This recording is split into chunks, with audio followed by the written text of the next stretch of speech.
God himself told me that OJ is guilty. That he would have taken a bullet or stood in front of a train for Nicole. That is some bad luck when the one guy who would have died for you kills you. Dude, he just never lets up. So dead. Oh, yeah. It was revealed this week that defense lawyer Johnny Cochran once abused his first wife. In his defense, Cochran said, "Hey, at least I didn't kill her like some people." You can see the setup coming. Some jokes write themselves. Yeah. Oh no, OJ has struck again. Oh my God. What's up, guys? Welcome back to the channel. I'm Billy Collins. Matt OJ. And this is Magician. And the Jock. With... The young jock. There he is. Well, who do we have today? This is a reaction video. It's a reaction shocker. This is NORM MACDONALD constant shitting on OJ Simpson, which he was ruthless on the Weekend Up. Wasn't the Weekend Up thing? Yeah. Also at the SB, like, Norm, one of my favorite people. I 100%. Yes. His humor is just so on point, but it's like one of those ninjas that would just sneak up on you. You don't know it's going to be funny, and shit, it's funny. Damn ninjas. Ninjas. I don't know if OJ's going to think it's funny, but Yeah, well. OJ, that was before us. When was Yeah, that? I was going to say, like, I 95. might not know all these references. 95? I mean, we were young. Do you remember? No, I remember. I remember the everywhere? Bronco chase, the helicopters flying over above, chasing him. Yeah, I remember holy the shit. verdict when it came out, too. They played The it, glove doesn't fit. You must have quit. must have quit. When Tim Tebow played for Denver, they're like, this is the most famous white Bronco since OJ's van. Or since his car. Here we go. Potential jurors for the OJ Simpson case were asked to fill out a 75-page jury questionnaire this week. In the entire state of California, only one person got a perfect score. Xiao Ming Wu, who after the trial plans to attend Caltech. By the way, you can now purchase a bronze statue of the Juice for only $3,395. And for an even $5,000, you can buy one that Al Cowlings has kissed the ass of. Who's that? I don't know who that is. OJ Simpson's new fitness video was released this week, and hitting the shelves next week, Simpson's newest video, Dwarf on Stalking.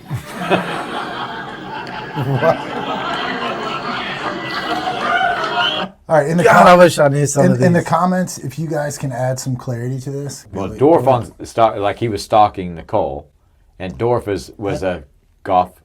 Remember, Tim Conway used to have Dorf on golf, where he would actually like a little person, and he would walk.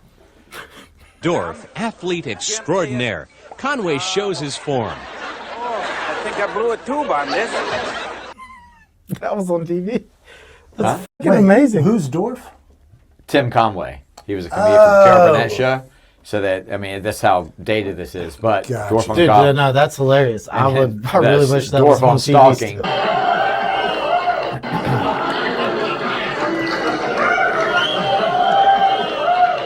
God himself told me that OJ is guilty. That he would have taken a bullet or stood in front of a train for Nicole. That is some bad luck when the one guy who would have died for you kills you.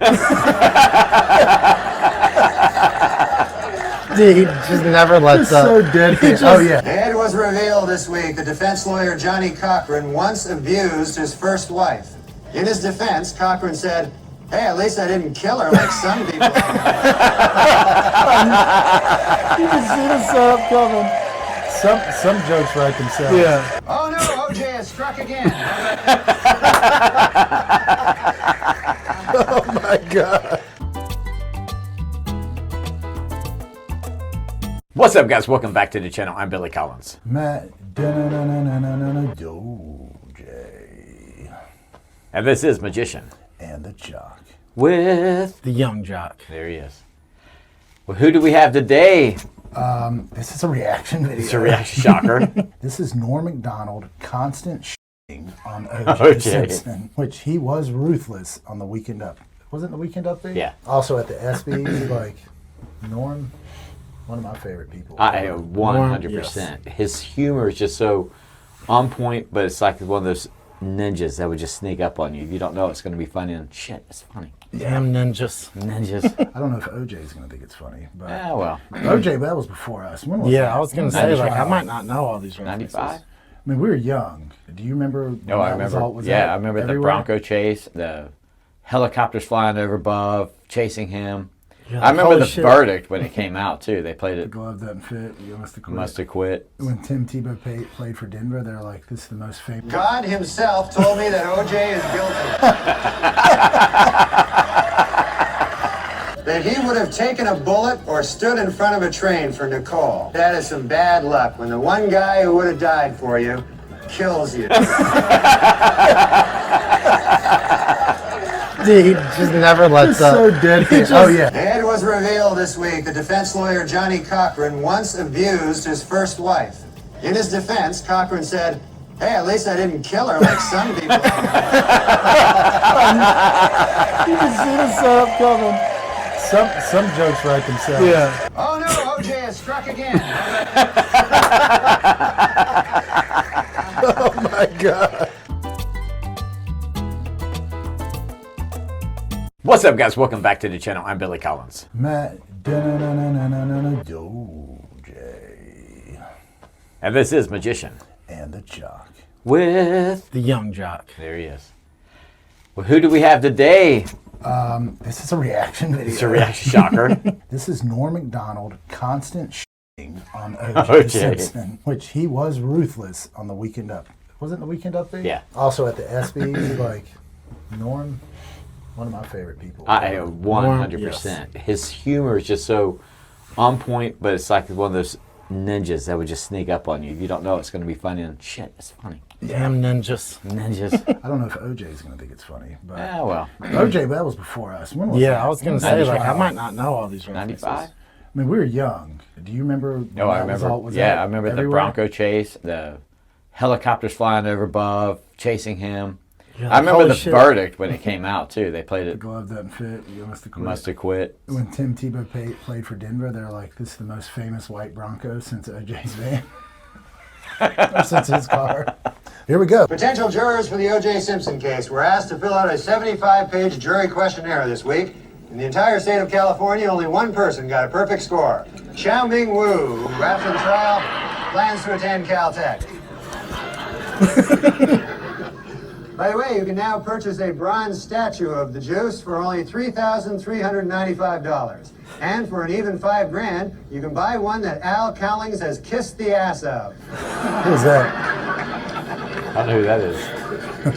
O.J. Simpson's new fitness video was released this week, and hitting the shelves next week, Simpson's newest video, Dorf on Stalking.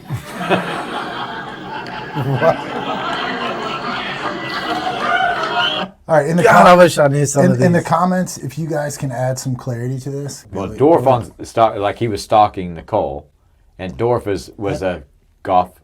Remember, Tim Conway used to have Dorf on golf, where he would actually like a little person, and he would walk. Dorf, athlete extraordinaire. Conway shows his form. I think I blew a tube on this. That was on TV. Huh? Fucking amazing. Who's Dorf? Tim Conway. He was a comedian from the Carol Burnett show. So that, I mean, that's how dated this is. But Gotcha. Dorf on Dude, golf. no, that's hilarious. I really that's wish that Dorf was on on TV. stalking.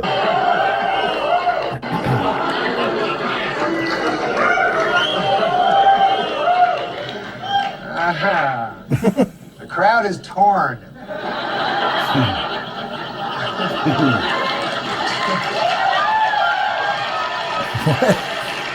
They're torn because According to retailers, the most popular Halloween mask this year is O.J. Simpson.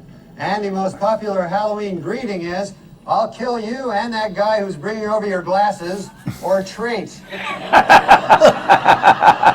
Oh, he was that was some eyes. And the Pope came out with a book this week, which contains a series of essays examining faith and morality in today's secular world and the changing role of the Catholic Church as it approaches the 21st century. The book is entitled, "God Himself Told Me That O.J. is Guilty." In other book news. Prince Charles released an autobiography in which he states that he never loved Princess Di and that his father pressured him to marry her. The book is entitled, Of Course O.J. Did It.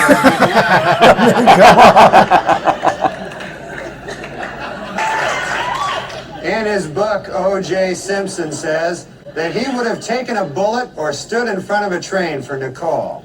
Man, I'm going to tell you, that is some bad luck when the one guy who would have died for you kills you. You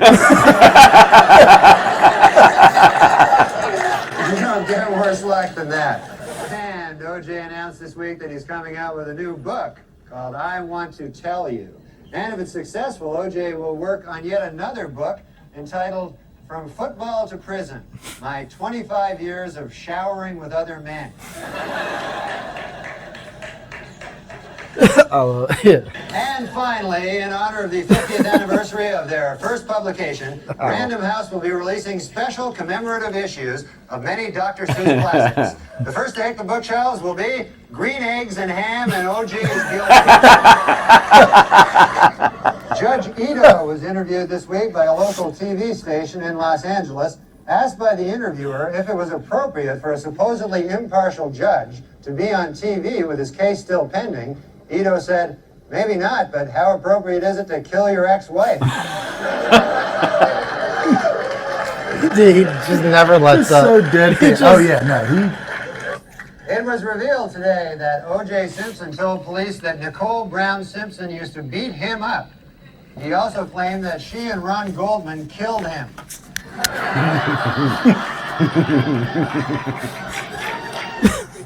O.J. Simpson's lawyers have decided to skip hearings on DNA evidence and go right to trial. Asked why they did this, the lawyers replied, we want to get O.J. acquitted as speedily as possible so he can get back to doing what he does best, killing people.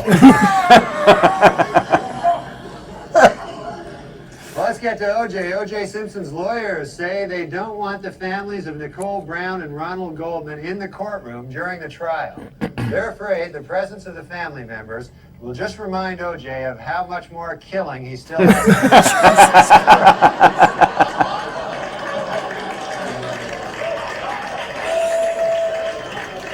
Well, O.J. Simpson's lawyers stopped feuding this week, finally. God himself told me that O.J. is guilty. That he would have taken a bullet or stood in front of a train for Nicole. That is some bad luck when the one guy who would have died for you kills you. He just never lets up. so dedicated. Oh yeah. It was revealed this week that defense lawyer Johnny Cochran once abused his first wife. In his defense, Cochran said, hey, at least I didn't kill her like some people. You can see the setup coming. Some jokes write themselves. Yeah. Oh no, O.J. has struck again. Oh my God. What's up, guys? Welcome back to the channel. I'm Billy Collins. Matt OJ And this is Magician. and the Jock. With... The young jock. There he is. Well, who do we have today? This is a reaction video. It's a reaction shocker. This is Norm MacDonald constant shitting on O.J. Simpson, which he was ruthless on the Weekend Up. Wasn't the Weekend Up thing? Yeah. Also at the ESPYs, like Norm, one of my favorite people. I 100%. His humor is just so on point, but it's like one of those ninjas that would just sneak up on you. You don't know it's going to be funny, and shit, it's funny. Damn ninjas. Ninjas. I don't know if O.J. is going to think it's funny, but Ah, well. O.J. that was before us. When was Yeah, that? I was going to say, like, I might not know all these references. 95? I mean, we were young. Do you remember? When No, I that was remember. all- was Yeah, that I remember the everywhere? Bronco chase, the helicopters flying over above, chasing him. Yeah, I remember holy the shit. verdict when it came out, too. They played The it, glove doesn't fit. You must have quit. must have quit. When Tim Tebow played for Denver, they're like, this is the most famous white Bronco since O.J. God himself told me that O.J. is guilty. That he would have taken a bullet or stood in front of a train for Nicole. That is some bad luck when the one guy who would have died for you kills you. He just never lets He's up. so dedicated. Oh yeah. It was revealed this week that defense lawyer Johnny Cochran once abused his first wife. In his defense, Cochran said, Hey, at least I didn't kill her like some people. You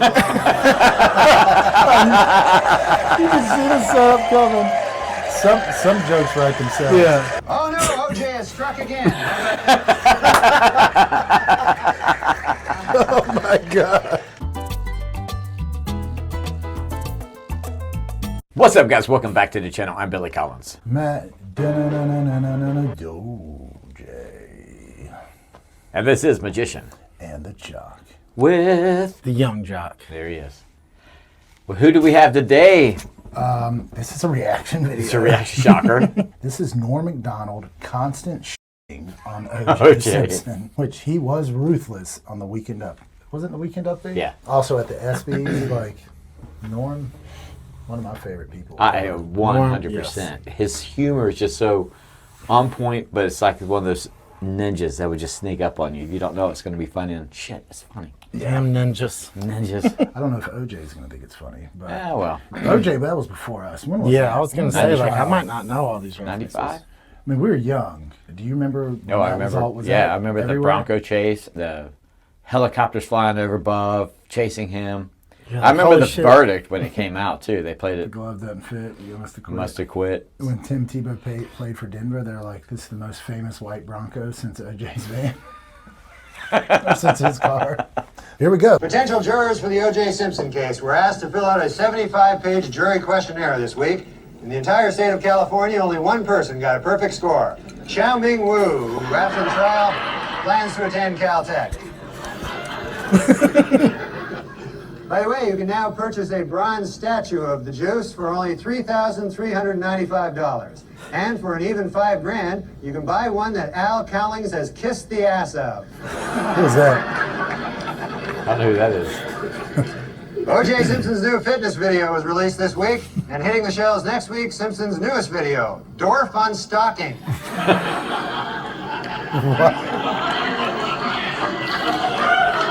All right, in the God, I wish I knew some of in the these. comments, if you guys can add some clarity to this. Well, Billy, Dorf on like he was stalking Nicole, and Dorf was a golf.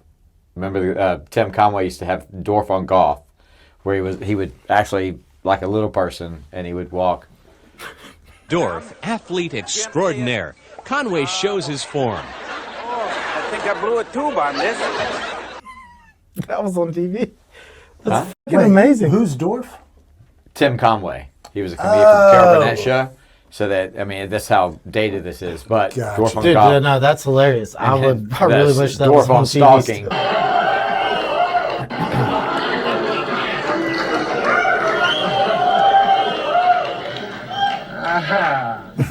The crowd is torn.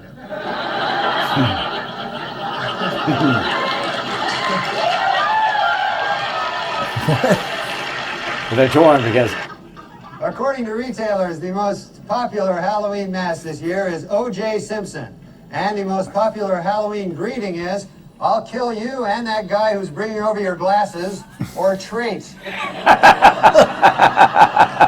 he was that was some eyes. And the Pope came out with a book this week, which contains a series of essays examining faith and morality in today's secular world and the changing role of the Catholic Church as it approaches the 21st century. The book is entitled, God Himself Told Me That O.J. is Guilty.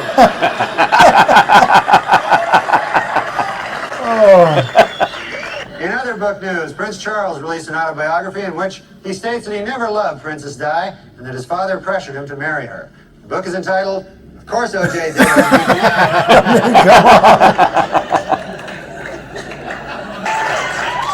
In his book, O.J. Simpson says that he would have taken a bullet or stood in front of a train for Nicole. Man, I'm going to tell you, that is some bad luck when the one guy who would have died for you kills you. You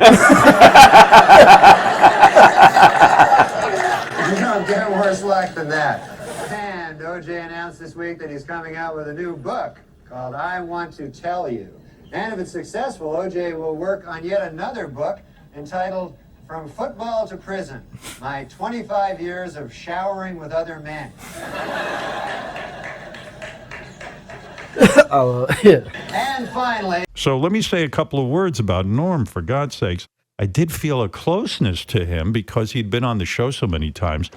couple of times over the years, you remember when Norm was on Saturday Night Live, he used to do this Bob Dole impression, Senator Bob Dole. And a couple of times I had asked Norm, would you be willing to get in full makeup and come on and be Bob Dole? Because I always thought it was so great, his impression. And it was just funny, and he had funny lines.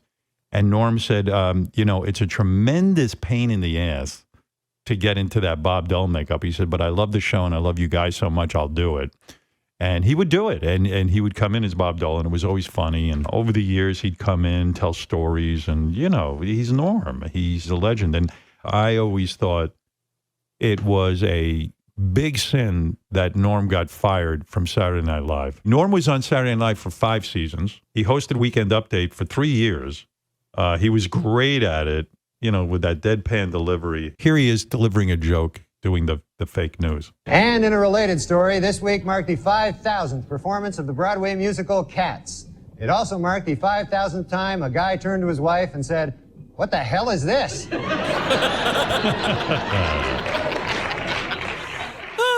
Norm started his career as a stand-up comedian. He appeared on The Letterman Show in 1990. He told me a great story once on the air about his dream was to appear on The Tonight Show before Johnny Carson retired. I went to Los Angeles, California, and Johnny Carson had already announced his retirement. Right. And Johnny Carson, as you know, used to be able to anoint comedians. I said, I'm going to be the last comedian to be anointed by Johnny Carson. Right. So Jim McCauley would come to the show, He's the talent scout for The Tonight Show, yeah. He goes, listen, you're a Jay comic. Because Jay Leno was doing it Monday night. He was the guest host. Right. So I go, no, I think I'm a Johnny comic. That's what all my friends say, And he's like, no, Jay. And then he's like, if you do good. So let me say a couple of words about Norm, for God's sakes. I did feel a closeness to him because he'd been on the show so many times. A couple of times over the years, you remember when Norm was on Saturday Night Live, he used to do this Bob Dole impression, Senator Bob Dole. And a couple of times I had asked Norm, would you be willing to get in full makeup and come on and be Bob Dole? Because I always thought it was so great, his impression. And it was just funny, and he had funny lines. And Norm said, it's a tremendous pain in the ass to get into that Bob Dole makeup. He said, but I love the show and I love you guys so much, I'll do it. And he would do it, and he would come in as Bob Dole, and it was always funny. And over the years, he'd come in, tell stories, and, he's Norm. He's a legend. And I always thought it was a big sin that Norm got fired from Saturday Night Live. Norm was on Saturday Night Live for 5 seasons. He hosted Weekend Update for 3 years. He was great at it, with that deadpan delivery. Here he is delivering a joke, doing the fake news. And in a related story, this week marked the 5,000th performance of the Broadway musical Cats. It also marked the 5,000th time a guy turned to his wife and said, "What the hell is this?"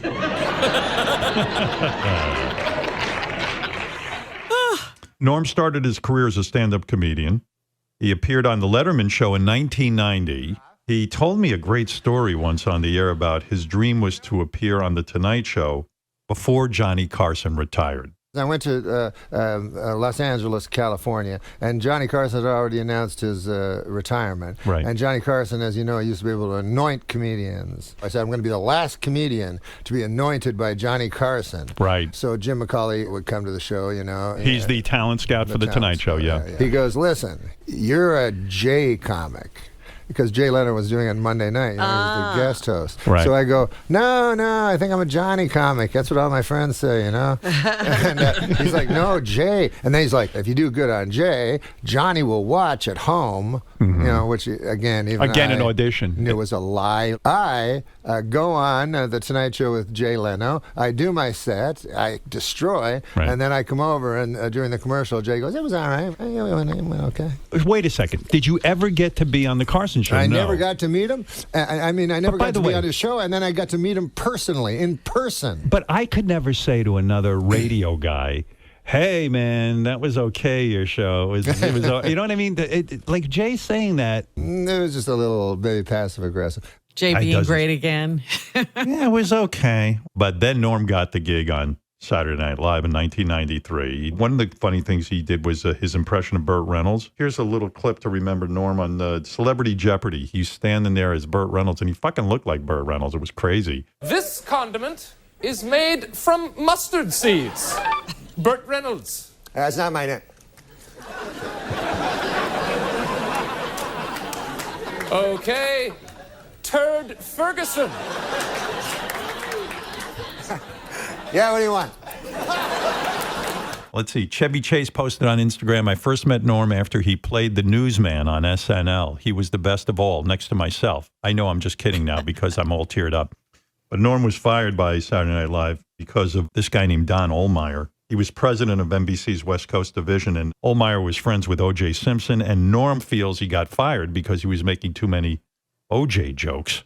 In his book, O.J. Simpson says that he would have taken a bullet or stood in front of a train for Nicole.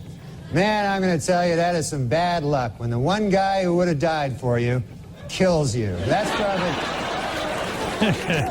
Great delivery. David Letterman tweeted, in every important way in the world of stand-up, Norm was the best. An opinion shared by me and all peers.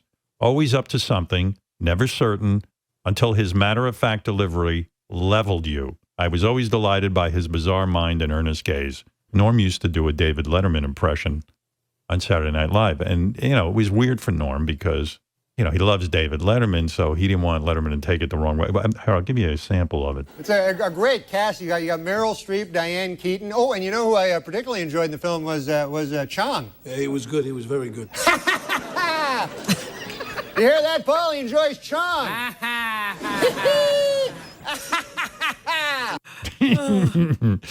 But Norm came on our show, and I was like, what happened when you did Letterman? And he told this great story. I was like, I don't want to fucking make fun of it because I love David Letterman. Sure. Know? So I'm like, I'll just try to do as exact an impression as possible, but not make a comment on it, like not say, you know, not make fun of him. You're right. And so anyways, then he phones me like the next day, and he's like, I'm talking to him, and he's not bringing it up. You know? Wow. So it goes on for about 5 minutes where we're talking about nothing. So then I just blurt out, I go, hey, I did an impression of you last night. Oh, you're kidding. Obviously, that's why I was phoning, you know? Right, yeah. Aye. So then all he said was, he goes, oh, yeah, you know, no. He goes, I don't mind it. It's all right. He goes, Joe Piscopo did an impression of me once, and I didn't care for that because that guy's not funny. But great story. I love that Dave called him and didn't say anything. And then finally, Norm couldn't take the pressure and blurted out, I did an impression of you. Speaking of impressions, Dana Carvey did an impression of Norm for us. You also do a great Norm MacDonald. Hey, you get Norm. You know, it's a funny thing. You know, water, right? They bring you water here, right? Yeah. I mean, everything is like, you know, it's like a couch here. Like you want to sleep, right? You want to lay down, right? But you know what? You're not supposed to lay down, right? You know, but you want to lay down when you see a couch, right? You know what I mean? He was a great force, I felt, on Saturday Night Live. Totally. And he was fired like with no dignity. And the guy who fired him Never was like, understood it. Norm's not funny. Norm is fucking funny. Oh, oh man, he's unbelievably funny. Adam Sandler tweeted, every one of us loved Norm. Some of the hardest laughs of my life with this man. Most fearless, funny, original guy we knew. Sarah Silverman tweeted Norm was in a comedy genre of his own. No one like him on the planet. Please do yourself a favor and watch his stuff. He was one of a kind of all time. Norm actually talked to us a little bit about his feelings on death. Whenever I'm talking with someone, I always ask them about death. Because I'm so freaked out about death. I don't remember this. So keep in mind that he had already secretly been fighting cancer for 4 years at this point. I was in Edmonton in this hotel. I was doing stand-up, and my agent phoned me. He said, turn on your computer, look at your Wikipedia. And my Wikipedia said I was dead. Oh, great. My Wikipedia said I had overdosed the night before. And I am telling you, Howard, even though of course, you know it's not true. At first you go, well, I don't know. But it shakes you? It shakes you. And you want to know why it shakes you? Why? Because you understand that one day those will be the words. Right. And all it is they just change the tenses. Instead of Norm MacDonald is American. So let me say a couple of words about Norm, for God's sakes. I did feel a closeness to him because he'd been on the show so many times. A couple of times over the years, you remember when Norm was on...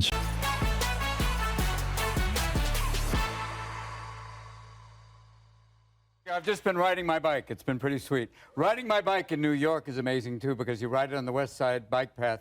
I passed this guy, and all of a sudden he went, way to go, fat ass. Like, yeah, I'm on drugs. It's for my prostate. Do you really ride your bike around the city? Oh, it's wonderful. Yeah, You're a madman. Oh, it's wonderful. It's the greatest way to get around. All of a sudden, people think, no, that couldn't be Mork. No. Have you seen they have the new bikes. That you can rent? The city bikes you can rent, but it's people like from Belgium that don't know the city and they don't have helmets and they're just like... Yeah, they're like, okay, we're going to go out now. Here we go. And New Yorkers are going, get the off that bike. But I'm amazed that no one has been hurt. They're doing wonderfully. There really is this thing. It works itself out. Yeah. All of a sudden you see them and it's like all of a sudden even angels are flying behind them going, please be careful. But it's very sweet. You're right. It is basically Europeans going, how do I get downtown? Follow the numbers. The numbers get lower. Okay. And then where are you? The next stop you go, where are you? Brooklyn. Welcome. But you're right, no helmets. There should be a little hand that says some sort of safety device. Bubble wrap or something, just man, like 'cause- a small, just a little, like maybe a condom, something fun. But don't you think for New Yorkers, they're just thinking like, it's so hard every day not to just go like, you know what I mean? Like, Well, I ride my bike in L.A., and that's where it really gets kind of crazy. I mean, oh, really? I'll be riding. The weird thing is I've been living in L.A. now because of the show. Yeah. I don't do very well in it. I got stopped by a cop once in L.A., and he gave me a script instead of a ticket. It was like, he went like, here, Mr. Williams, how are you? And if you don't like this, please give it to Eddie Murphy. Thanks. But riding a bike in L.A. is truly kind of dangerous because you'll be and all of a sudden they really do. Because everyone's like, you know, they're all talking, they're texting, everything. Right. And you just have to be like, no. But you're for real though. You don't. You take this very seriously. You've done bike treks, like you've done, 2 weeks going across like continents and stuff. Like no, I'm not that serious. Oh, really? I thought. Didn't you train with like the guy who won the Tour de France, Greg LeMond, or something like that, and like rode with him for a little bit? Yeah, I rode with him one time, and I used to ride with Lance in the old days. Oh, really? Yeah. Used to ride behind the Unibowler. Did you really? You rode with Lance Armstrong? I rode with him, yeah, once or twice. But he's so good. He'd be on the phone. He's been doing all this stuff. He's hands free. I'm like, you bastard. Right. But he tears it up. Now, what is this? You're back doing a series. Yes, sir. In L.A. In L.A. Well, why? It's a job, brother. It's a job, but it was also David E. Kelly. I had a meeting with him. Well, that guy is unbelievable. He's a sweet tremendous guy, writer. sweet, good man, and a wonderful guy to work with. And he's a tough laugh, though. Yeah. He doesn't laugh as much. You do something really funny, and this is all you're getting. You're like, huh?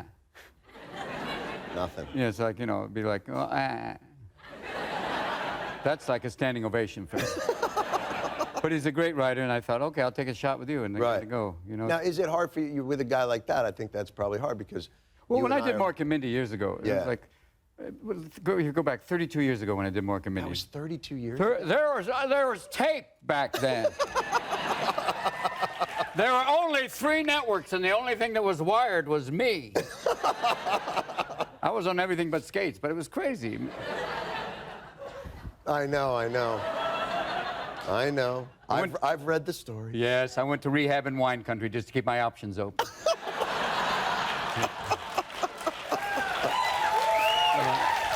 How does it feel now? Do you feel like this is the sobriety and the learning that you've done? Is it a new lease on life? Do you feel like the same reboot. person? Yeah. Like, what is it?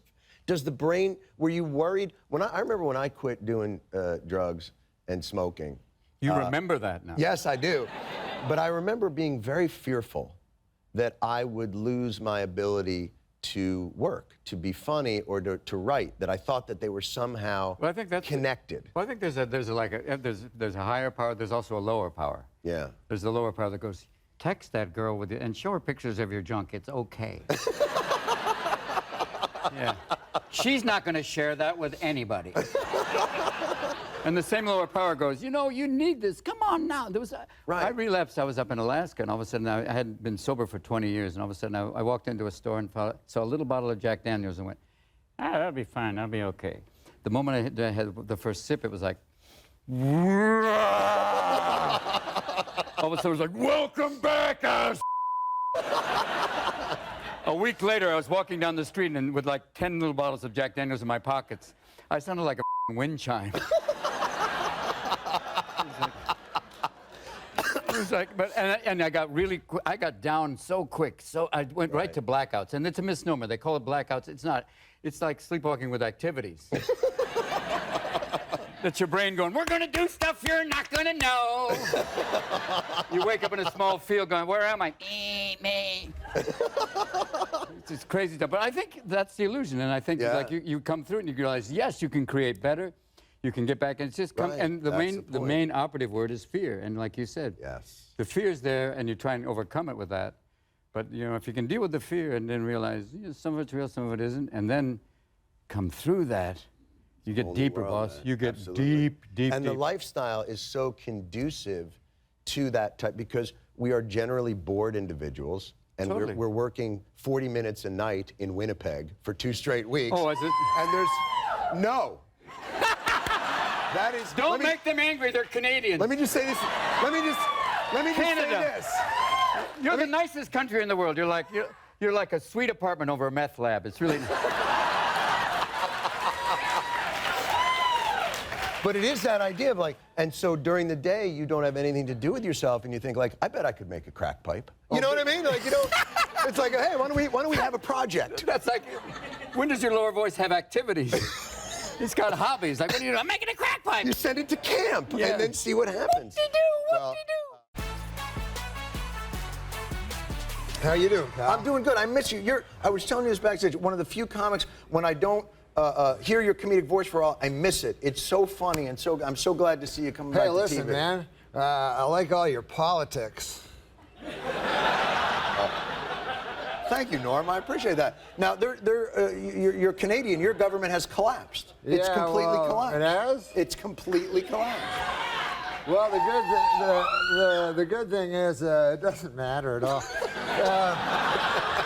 This is why, because you're such a political guy, and I realized when I came here, because I was never political, and it's because you're from America and I'm from Canada, and in America you have a duty to be political, because you vote for the wrong guy, he blows up the world. Right? Now, in Canada, here's our elections in Canada. Go, hey, listen, how does that guy stand on the bridge building? It's always, that's every time. One guy goes, I think we should build the bridge. And the other guy's, I don't care for the bridge. So it's all bridge-based politics. We don't got they never gave us no red phone. You're president. I thought you were political. No, I didn't realize we had a red phone.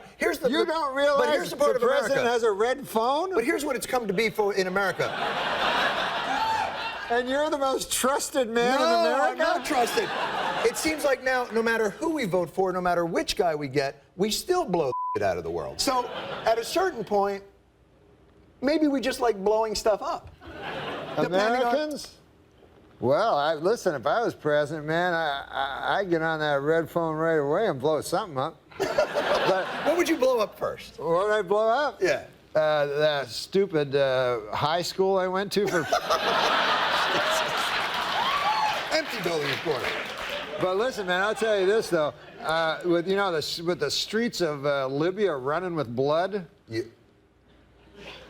Okay, I'll buy your premise. Yeah. Listen, the Egyptians are so brave, and the guys in Tripoli trying to take over, and Bahrain.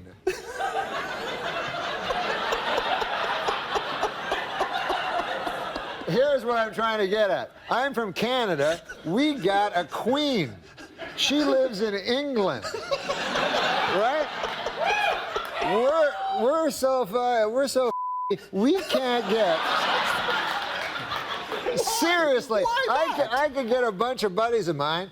I swear to God, I could get 2 or 3 dozen buddies of mine. We could go over to Buckingham Palace takeover. I would totally do that with you. It's an old bag in a castle. You know what is the most difficult part of that? Finding which room she's in. Do you have any idea? If you go attack her, there's like 130 rooms. We'd probably lose interest before we got to her. Oh, I see what you mean, yeah. But Gaddafi is surrounded by what is he surrounded by? Bahrain.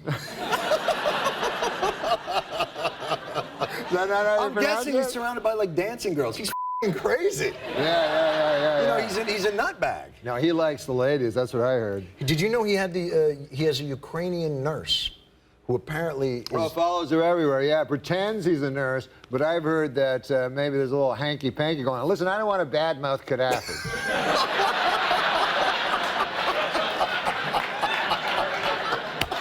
I want to talk about Watson the computer.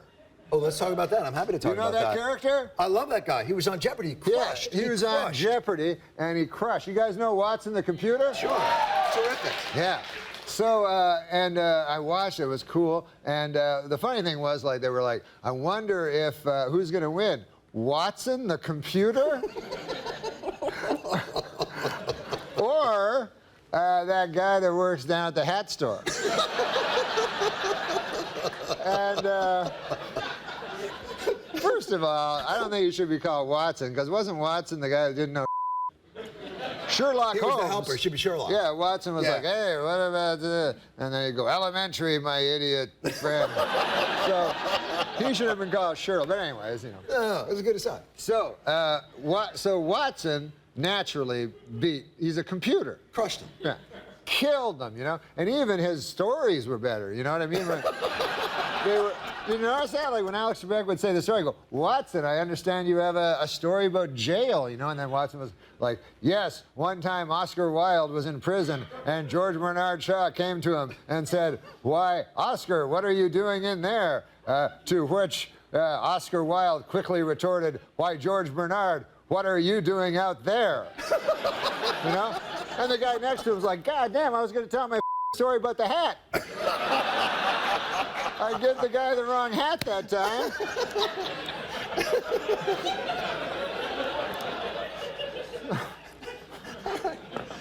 When does this show come on? When does the show come on the air?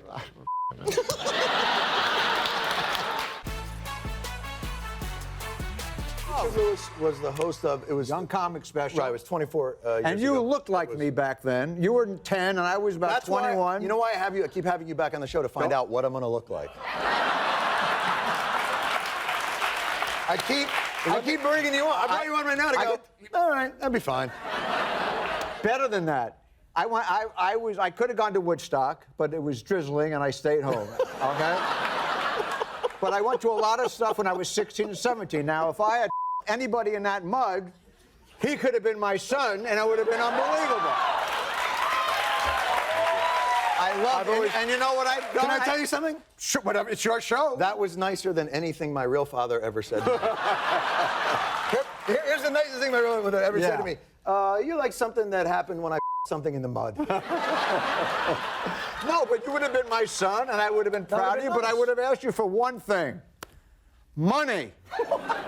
Do you remember the first thing? I met you at Caroline's. I opened for you at Caroline's when it was still at the Seaport. Back in like the early 80s. It was back in late 80s. Yeah, all right. Do you remember the first thing you ever said to me? First line, I'll never forget it. You could have been my son if I someone in the mud. No! The first thing Richard Lewis ever said to me in my life, and I was a huge fan and remain a huge fan, was, I have terrible diarrhea. I said that? It was the first line you ever said to me. I have terrible diarrhea. I'm sorry. It's all right. I was coming back at Caroline's. Remember, there was no green room. I was going to put my coat back, and I had my coat right up on the hook, and all of a sudden I hear from the corner, I have terrible diarrhea. Let me just jump to something. About 9 months ago, I did the Fallon show. But 2 nights before... Tremendous, yes. I know. And I had food poisoning. So my wife was with me, my publicist. You can't go on because no matter what I've done in my career, if I would have taken a dump, it would have been Wikipedia. On the Fallon show. Yeah. I'm going to do you a favor. No, I got to finish. No, let me do you a favor. I can't finish the story. I got 25 seconds. You can finish it when I'm done with the favor. You know, I could have had you as a son if I somebody at Woodstock. Settle down. Wikipedia.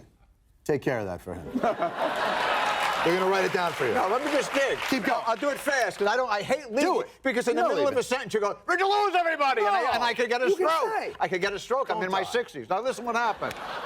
Are you in your 60s? I'm in my 60s. Please, just You look terrible. 60s? I shaved for you. I dressed up. When you came out, I swear to God, I thought the Bible has come alive. I had no idea.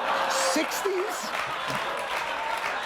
And why do they always put want the Bible in the hotel room. I want a Jewish delicatessen takeout order on the other side. I mean, I kid the Mormons, but I don't care about the Salt Lake. I want a pastrami sandwich. So anyway, I had a stomach poison. You know, when you have that, you're on the toilet for 28 hours, and, Sure. and I had a. What had you eaten? What had you eaten? What It was food poisoning, and I had a recovery. No, that's what it is. I know, so but my wife says you specifically. can't go unfounded, and my publicist says we got to. I'm not canceling. The show must go on. So she went. I said, do me a favor, get me the pens, so in case it happens, no one will know. I mean, Fallon could have been like a porcupine. He could have done that. But I didn't do anything. But you got me like this Calvin Klein. They come out with Calvin Klein. Can I stand up? I'd like so that. You put the Calvin Klein in, and it sucks your stomach in like a girdle. So I look like $1 million. So they said, ladies and gentlemen, Richard Lewis. Hey, how are you? How's everything going?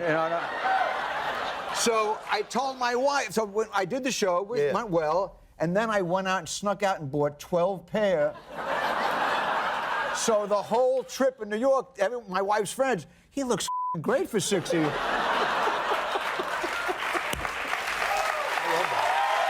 tell you something. Let me go. I know. How much? We have a minute and a half. No, but that is what? In terms of a billboard in Times Square for Calvin Klein. Richard listen, Lewis. I love in his Depends.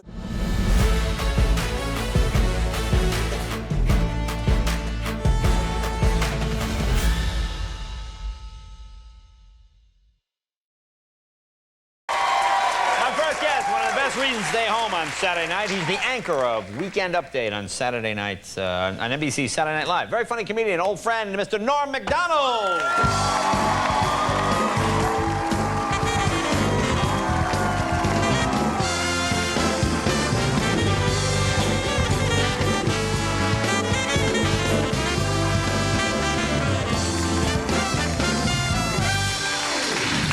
Hey, thanks for flying out for this. Good flight? Oh, yeah, it was fun. Happy birthday. Oh, thank you very much. Thank you. You're 47. 47. That's great. You look like you're 25 or something. Yeah, I look like I'm 25. But you got the job. Good to see you. Welcome. Yeah, I went on the airplane, you know, and I'm getting recognized now, you know? That's great. Not as much as a real famous guy, but like halfway between like a real famous guy and a guy that's not famous at all. Yeah, that would make sense. Sure. So, like when I was flying in, a weird thing happened. Like I sat down on the plane. You know how they get you to sit beside a stranger, another guy. You know. Right. So I'm sitting beside this guy, and the guy goes, "Hey man, I really like you on the show on Saturday Night Live, Bob." He calls me Bob. And so I go, "Hey, thanks a lot," you know. And he goes, "Yeah, I like when you do Dole, you know, Bob, you know." And I go, "Thanks, you know." And I figure, what the hell, Bob? That's a name like any other. Yeah, you know? good name, fine. Yeah, it's all right. So I go, I'll just go along with the guy. So he keeps calling me Bob and everything. And then this other character, later on in the flight, about 2 hours into the flight, he comes out of the bathroom, you know? He was in the bathroom. Yeah, right. So he comes out, and he's walking down. Suddenly he sees me, you know, he recognizes me. And he goes, "Hey," he goes, "you're that guy from Saturday Night Live, right?" And I go, yeah. And he goes, "What's your name? What's your name?" And I go, "It's Bob. My name is Bob." Right? So then the guy goes, yeah, Bob. He goes, "Bob what? What's your last name?" So then I was going to say McDonald, Bob McDonald. Then I thought maybe it'll like trigger something in the guy's mind, you know, and he'll remember my actual name. Right. Maybe by saying Bob McDonald, he'll go, "No, it's Norm MacDonald." Right? Yeah, well, sure. Then the other guy will go, "What? What? I thought you were Bob." Right? So I'm thinking quick, you know, this is all going on in my head quick. Snap, yeah. So I immediately realized I can't say McDonald, so I'm trying to think of another name. I have to say, you can't wait like 5 minutes, you know? Right. You can't ponder it, go, "What's my last name?" Wow. That's an interesting question. You have to immediately say something. So I said, "Bob Kendall," like that. Because I used to have a teacher, Mr. Kendall. Right. Oh, very clever. Yeah. Very clever. So I said, "Bob Kendall." So then the guy goes, "Yeah, Bob Kendall." Yeah, Bob Kendall. Made like a face like that. You ever do this? When I'm on a plane once, and I sit down, and I'm sitting next to a guy, and he doesn't recognize. This is like before I was doing this. I like guest hosted like 3 times. Yeah. And someone passes by and goes, "Hey, how you doing? I enjoy work. Nice to see you." I go, "Oh, and the guy says to me, "Oh, what are you, an athlete or something like that?" I go, "No, I'm not an athlete." I said, "I'm a comedian. I guest hosted Tonight Show when Johnny's not there." And then he says, "I watch your show every night. I've never seen you." Well, now I have to go find that. Now I have to go find the guy and bring him back to prove that it was really me on the show. But how you doing? Everything okay at your house? Everything good? Oh, yeah. Well, I'm having a little trouble. I have a cat, you know? You have a cat? I know you're a Sure. big cat lover. Yeah. Oh, yeah. No, I don't love them, but I have one. Yeah. I don't understand that. I keep it at a platonic level. Oh, I see. Yeah.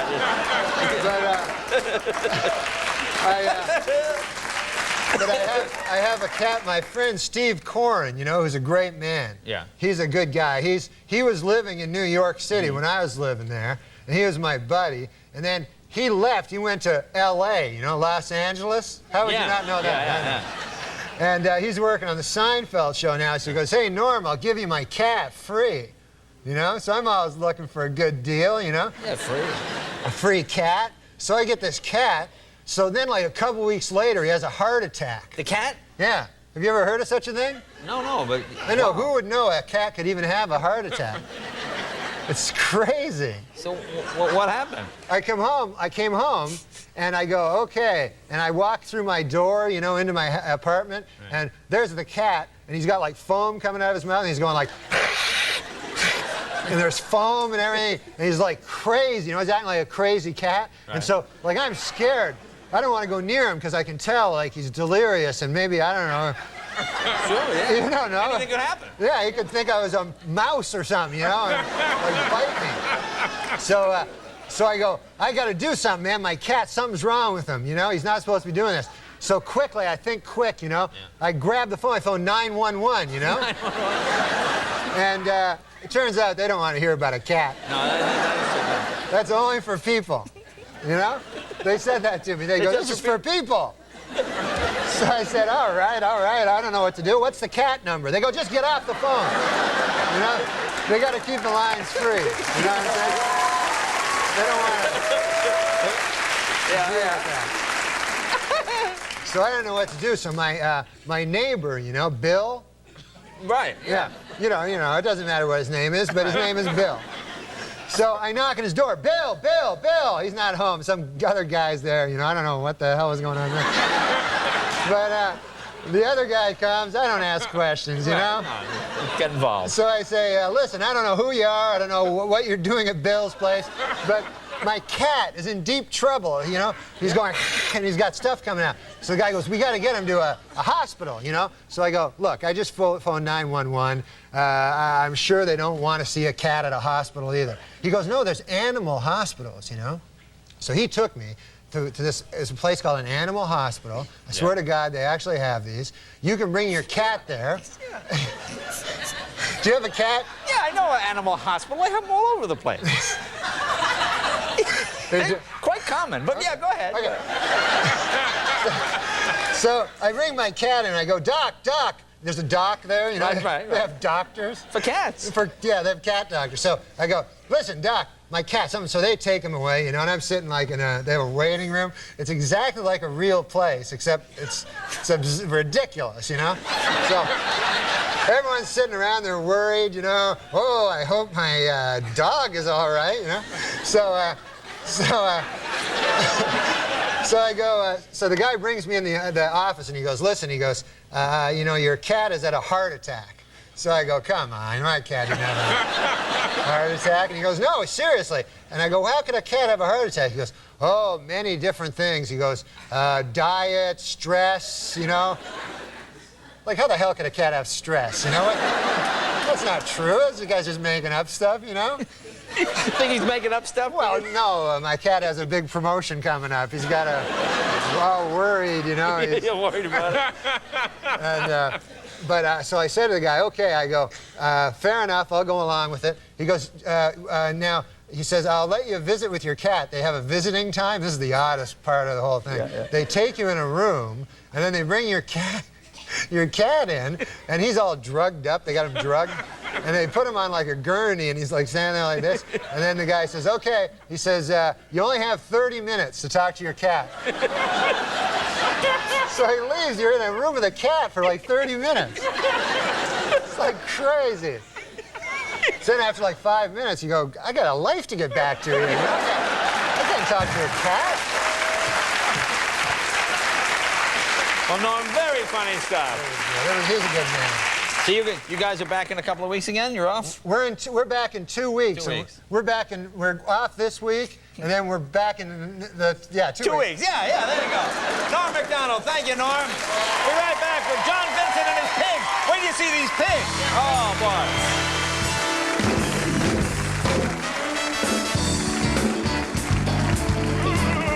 My family comes from Russia. They're Russian Jews. Russian and Jews is more like it. One of the biggest anti-Semites I've ever met. Russian away from Jews. I had a bar mitzvah. What? I had a bar mitzvah, Norm. Yeah. You did? Yeah. Wait, are you Jewish? Yes. Get the fuck out of here. No, I'm kidding. I love the Jewish people. Yeah. He's a half a Jew and a half a self-hating Jew. That's called anti-Semite. An anti-Semite, yeah. He's a half a proud Jew and half a virulent anti-Semite. So Disagree. He's conflicted. He's a virulent anti-Semite. That's come out on the show. He had a bar mitzvah. But there's never anything about... Virulent? Well, he's a Is that Holocaust word? denier. Oh. I know you're very good friends with David Irving, the author, who he reads constantly. Yeah, I'm not friends with David Irving. Do you know that he, though, is a revisionist? Oh, you're a revisionist? Well, he's a denier, Holocaust denier. But he's never read David Irving because he said he's too smart. And I tell him, well, David Irving would be your biggest ally, you know what I mean, instead of these morons. You knew David Irving instantly when I said it, as if you're his best friend. He's Jewish. Are you Jewish? Yeah. Okay, then you'll get it. Oh, okay. Okay. Half Jewish. No, I'm full. Full Jewish. Full Jewish. All right, then. But you're young, so you might not get it. Maybe. Okay, so here's the joke. Holocaust denier. I'm also... I'm not going to hold that against you. Thank you. Totally agree. 30 kids. Oh, was it 50? Something well, like that. It's the same thing. Some people, they deserve No, capital. get into Are you numbers. anti-capital punishment or something? No, I'm pro-capital punishment, but this guy starts talking numbers and deaths. Be careful, because it always gets back to the Holocaust denier. What? What do you mean when you say stripped of everything? Don't start this again. Please don't start this again. He doesn't believe in the whatever. I never got to go to He camp. doesn't believe in the Holocaust. I never went to camp when I was a kid. Is that a good change of subject? He doesn't believe that the Holocaust happened. Do you not believe that? I had a bar mitzvah again. Why would you have a bar mitzvah if you didn't believe the Holocaust happened? Jesus, every time. I'm surprised this guy's still on the air. He's a Holocaust denier. Oh, well, I'll have another one for you tonight. Soon as we leave here. He's a revisionist, a Holocaust denier. Oh, God. Wow, you feel better. All of a sudden. Wait, is it? Are you or not? Oh, boy. No, I had a bar mitzvah. Yeah, I had a bar mitzvah. I'm full Jew. What do you think about guys like this, though? This guy? Yeah. He seems like comes around. This is his little joke against the poor masses that came out of a chimney. Being from Manchester, this has nothing to do with the Holocaust. I didn't bring up the Holocaust. You did. I love the fact you sort of gleefully said, I didn't bring up the Holocaust. I normally do by mistake, but today, didn't even bring it up. I know what a Passover Seder is, but the worst Passover Seder is when you're there and this guy is talking about the smokestacks of Birkenau not being true. Because he doesn't think it's true. There's no way I would bring that up at Pesach then. You can't ignore it. I ignore this fucker when he starts talking about the smokestacks at Auschwitz and how the shadows couldn't make sense and all this shit. Oh, I had a the Holocaust. Really answers me. You can't too ignore him. I ignore this motherfucker. He said, how could there be poison, a poison gas? I don't know much about the Holocaust, but what did they have inside the... the two of you together just are really giving a great homage to that whole time. Inside the gas chambers, they put a certain type of gas. Zyklon gas. Zyklon Gas. Now, because the guards would open the door and get the Zyklon all over their hand and die also. How would that not Maybe happen? there was a sub-door. But he had another thing. I don't want to make pretend we're some... He said when the Allied planes came over, they have pictures apparently of the smokestacks, and he said the smokestacks drop a shadow. The smokestacks that we all know spewed out the sad remains of human souls that once had dreams and once loved.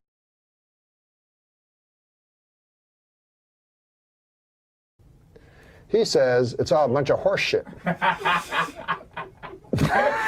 He tells me this big story about how the pictures from the planes on Dachau and stuff don't show enough. The chimney is not long enough. It doesn't cast a long shadow enough to have possibly been big enough to service the killing machine of Hitler. That's what he told me. I've been saying that for years. Oh, yeah. Oh, okay. Well, you finally found someone to agree with you. I just don't know how 6 million people disappear from the face of the earth. Ask this motherfucker. He's the one that thinks that it didn't happen. Well, this is the closest I've seen to him admitting to the Holocaust, where he said, I think people have died. He's like 6 million, 600. What's the difference? I'm like, well, there's a lot of difference. There's a Adam. huge difference. Listen, everybody's entitled to their opinion. I say 6 million, he says 600. You say probably a number in between there somewhere. I need your love. You free my mind. I need your love.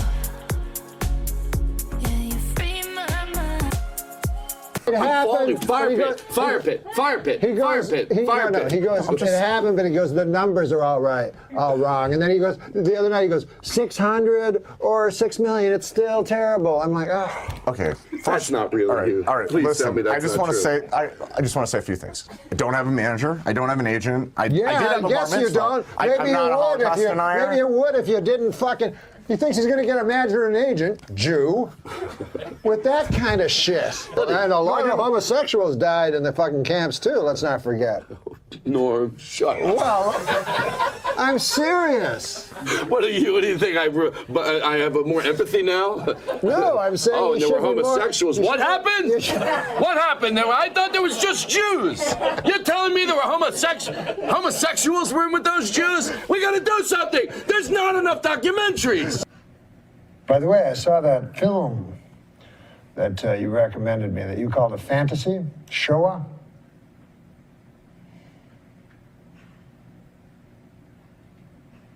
Horrifying.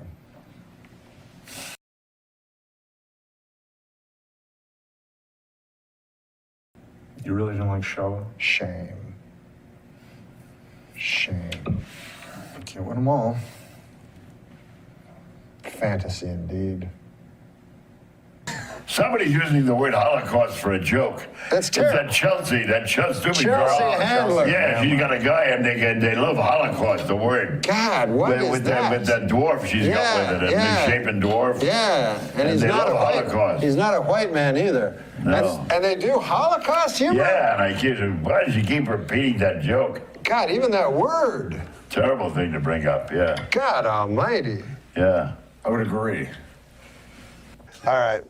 I apologize to all the viewers. I'm not an apologist. You are an apologist. It's depressing. Like when you are constantly on it and looking at the news, it's depressing. It literally is like that. It really is. They just drag a story. Yeah, that doesn't work. So today I'm going to be checking out a highly requested video from you guys. That is Norm MacDonald's 12-minute joke. That's an oddly specific amount of time. It better be a funny joke because so many of you guys suggested I watch this. No, she's completely serious. It better be a funny joke or else. Before I get into today's video, do be sure to like, share, comment, and subscribe. Otherwise, next time you have somewhere really, really important to be, you're gonna oversleep. Oops. Like, share, comment, subscribe.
But that's it. And after that, I don't watch the news. I don't read Twitter because it's depressing. Like when you are constantly on it and looking at the news, it's depressing. Tell me I'm wrong. Maybe you feel differently. Tell me how you feel. Do you like to watch news 24 hours a day? Let me know. But then what they do is they start telling you about Janice. Just a side note, he must be absolutely boiling hot in that jacket. I mean, I'm sitting here under one little light and I'm warm, and he's there on a stage. I've been on stages with like little bits of sweat dripping down. I mean, glowing. I glow, Mom. I never sweat. But he must be absolutely melting right now with the heat. Why did he do that? Was he insecure about his body? Was that a reason? I bet it was, even if he didn't talk about it publicly. And they go, hey, we found out. I do a little bit of TV presenting, and in terms of tiers, the people in the studio are higher up than the people on the street, for sure. I would like to meet her one day. That would be a lot of I forgot she vanished. He has great skin. I know that's completely unrelated. We've all thought about it though, haven't we? We've all thought about how we would get away with it. Anyway, as a woman, let me just say, always change up your schedule wherever possible. I do. I walk through at different times every day. You can't predict me. You can't predict Deep Crave. Right.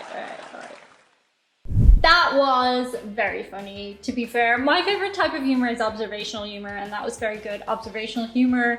He touched on all of the things. Maybe he was the original guy who touched on it, but yeah, that whole light up a room, shallow grave. Don't ever say I lit up a room. I dim a room when I go in it. I make it darker. In case you haven't checked it out, I do have a Patreon, patreon.com/DianeJennings. We do lots of fun things there. You can join that community if you want to, get 2 extra videos a week. You can even opt in for shoutouts like Jason Moyer, who wants to shout out all the fathers out there. He says regardless of any professional goals he may reach, the greatest blessing he has in his life is being a father to his son. Jason says happy belated Father's Day to all of us. That's it for today. See you guys on the other side. Bye. Your nails are very sharp. Your nails scratched me all over because we haven't gone for a good walk since you got them cut. No, I was just thinking, because they have that Viagra thing out. Yeah. And the other day, Bob Dole came right out and said he was one of the first. Yeah. And you know. Welcome to Pegasus versus the World, where we take on challenges, comedy, trending topics, and some travel. City boy. All right, you guys, this is a long time coming. People have asked me to check out NORM MACDONALD for a really long time, and I just haven't been able to do it yet, But here we are. This is NORM MACDONALD on Dennis Miller, 1998. I never watched the Dennis Miller show, but I remember it at some capacity. Because it went on past 1998, because in 1998, I was 18 years old, so I remember it was a big show. I didn't watch stuff like that back then. Man, I was in the thick of it, bro. 18, rapping, you know what I'm saying, out doing my thing. But yeah, man, we checking this out. Now, all of the greats, a lot of the greats, at least when I hear them talk about NORM MACDONALD on like Joe Rogan and stuff like that, he gets nothing but praise. I don't think I've ever seen a stand-up from NORM MACDONALD. So that might be something to check out if you guys show up for this. Y'all just tap in with me. But I wanted to check this out. I thought it would be dope to, do a little something new and peep game. Let's see where we're watching this so we can show love to the person who put this together. Bruce Zillist put this together. I don't know if it's like a clip or clips, but we're going to check it out. Now, the most important thing is, where did the content come from? It came from the Dennis Miller Show. So make sure you go out there and try to find the Dennis Miller Show. If I didn't see an official YouTube, but wherever you can stream, purchase, rent, support the original content. Reactions are not a substitute for the original. What I'm doing isn't a substitute. I'm not gonna, redistribute. We're gonna watch this clip, break it down, have some commentary, have a good time. So let's get into it on Black Pegasus. Link in the description of my other channels. And let's rock. Let's check this out. This is a Norm MacDonald on Dennis Miller, 1998. The best guest ever. No, just thinking, because they have that Viagra thing out. Yeah. And the other day, Bob Dole came right out and said he was one of the first. Yeah. And you don't want to hear about Bob Dole's cock, I mean, President Clinton's cock, Bob Dole's cock, what the hell? But mostly, an old... Politics is just a sword fight at that point. Because back then, I don't know, I think that was Clinton era, I forget, man. But Clinton, bro, he out there doing the most with cigars and Monica, and y'all know how it gets in the club, 4/5 in the club. Old man like that, an old man... You don't want him to have a super hard cock. You know what I mean? Why? Why? Because an old man, you want him to be got a pipe going, a newspaper, the dog at his feet there. Well, that in some corners is considered pipe. Oh. But now they're going to have to create some goddamn pill that makes women aroused at the sight of a fucking 70-year-old dude with a super hard cock. You know what I'm saying? It's crazy. This Viagra. It's insane. And you know what it's for? Impotent people. All right, it's for impotent guys. So get this. I read this. The pill can make your cock hard for 4 hours. Right. So now, who has the 4-hour hard cock? The impotent guy. The rest of us are fucked. Me and you got our regular cocks. Meanwhile, fucking Spade is,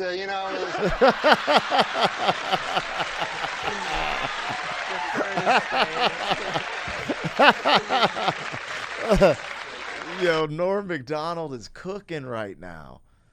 Just on some regular guy stuff. Wasn't he in some movies? Am I tripping? Hold on. Let me look real quick. Bro, he's cooking right now, dog. Was Norm MacDonald in a few movies? Dude, I can't even talk right now. What the hell's wrong with me? Appeared in quite a few. Dirty Work, Screwed. He was in Billy Madison. Man on the Moon, Dr. Dolittle series, The People vs. Larry Flint, Deuce Bigalow. Okay, I've seen Deuce Bigalow. I've seen some of The People vs. Larry Flint. But, yeah, that's crazy. Billy Madison, okay. I was like, bro, his talking I'm like, I know this mother sucker, man. Let's go, bro. Welcome to the show, man. Damn, Dennis.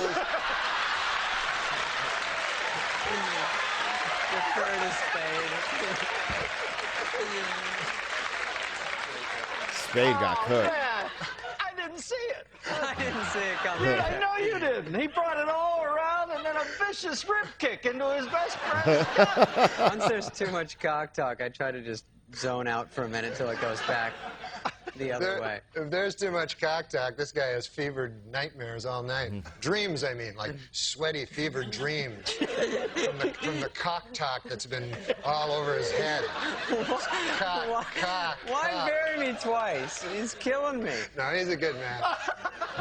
That erased it. All right. No, he's a good man. Who cares? After all that, that's the whiteout he puts on. Yeah, I know, it's hard. He talks about you doing chin-ups on cock for 18 minutes. No, he's a good guy. If you're gay, he's a completely straight guy. He gets a lot of ladies. You know that about him with the ladies. Don't say ladies. Women, girls. Okay, thank you. Ladies, what are we, fucking on an FM station here? He's Don Cornelius. Yo, what is this? What was the Dennis Miller show? But these gay guys, man, I was reading, you know about these gay guys. I haven't even said hi yet. All right. Tell me what it is with these gay guys. I just read this thing about the George You're reading Michael. a lot, aren't you? Yeah, I got a little time off. Now I read the newspaper.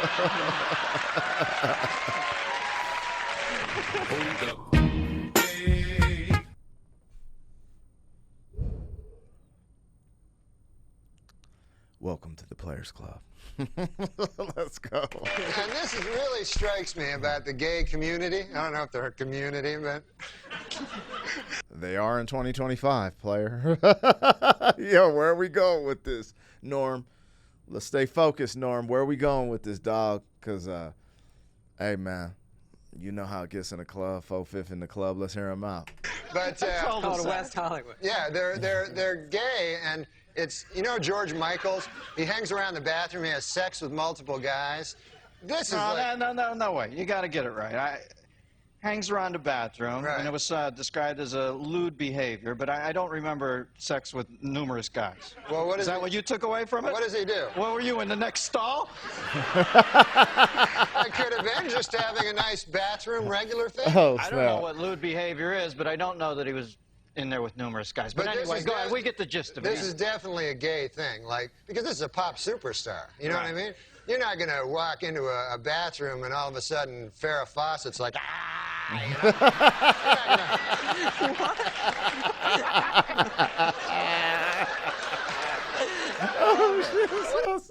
know? Yo, he's cooking.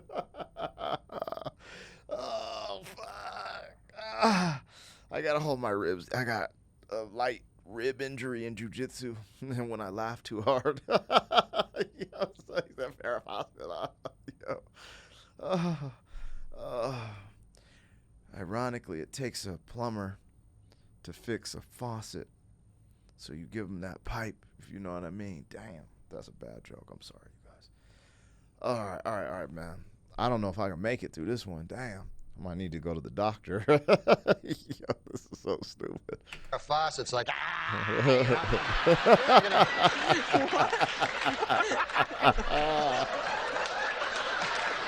Oh, hell no. What I'm saying is, why would a famous What was she doing? Wasn't there some sort of cervical belt sander thing? Or what was that? Yo, Dennis Miller's actually funny. Is he a comedian? He's actually funny. This back and forth, this doesn't exist if their back and forth wasn't this good. Holy sh. Bro, I was 18 years old. That was my prime almost. I'd say 25 was my prime.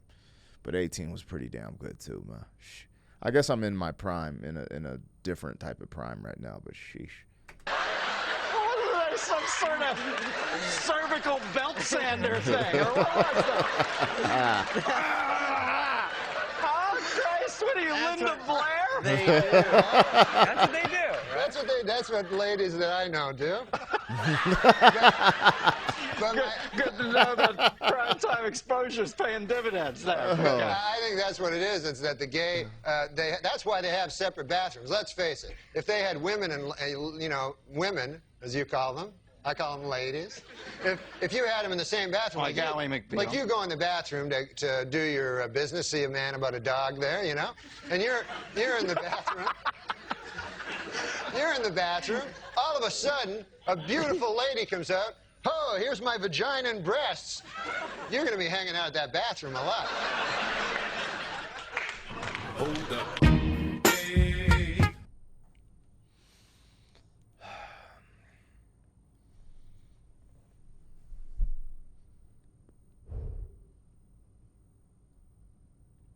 Canceled.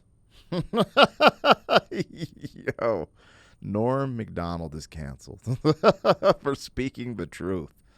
I didn't say it, YouTube. I know he ain't talking about the agendas today, but little did he know he was going to cover it. He just told you the reason why. They're separate bathrooms, and they should remain separate. Separate but equal. I'm messing around with that last one.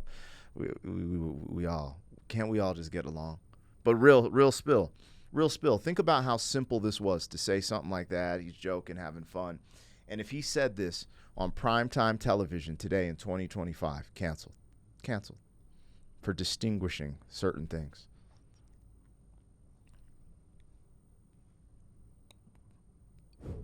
I'm going to let you guys think about that just for a second. All right, let's continue. A beautiful lady comes out. Oh, here's my vagina and breasts. You're going to be hanging out at that bathroom a lot. So I don't blame anybody for anything. Can you believe Olmeyer didn't get him? We're all the same, man. Actually, he reverted. He reverted by saying we're all the same. That's crazy. I didn't know George Michaels was up to no good. I react to a lot of George Michael stuff. He's an amazing singer. I didn't know he was out there popping it off, chocolate sauce, in a bathroom. I mean, I'm not gonna act like I'm above the law, you know. But damn, Georgie boy. Okay. Have you ever met Omar since then? Don Ohlmeyer I met once, yeah, after he fired me. Yeah. Then I went and visited him in his office, which it wasn't an office I've never seen. It was like a wet bar and a bunch of weird sports trophies. He's a big sports guy, you know. Yeah. So he explained it to me what happened, but he did it all with sports stuff, you know. Like you said, man, you see, you're the number 3 hitter, but now you're going to be number 8. And then later on, Ken Griffey will show up. I didn't know what the hell he was talking about.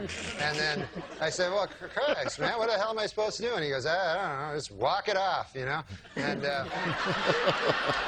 I'll put it in sports terms why you got fired. You were fucking with OJ too much. That's exactly why you were fired, man. Well, I don't know. That's his buddy. Yeah, it's his buddy. Yeah, well, that's why you got canned. OJ's a good guy. I mean, he's not...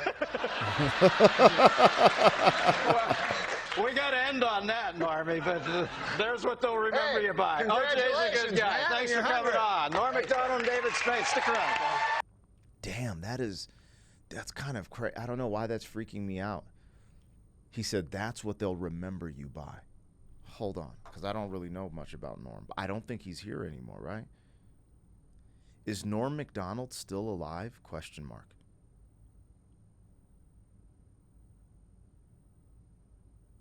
Ooh. That's sad.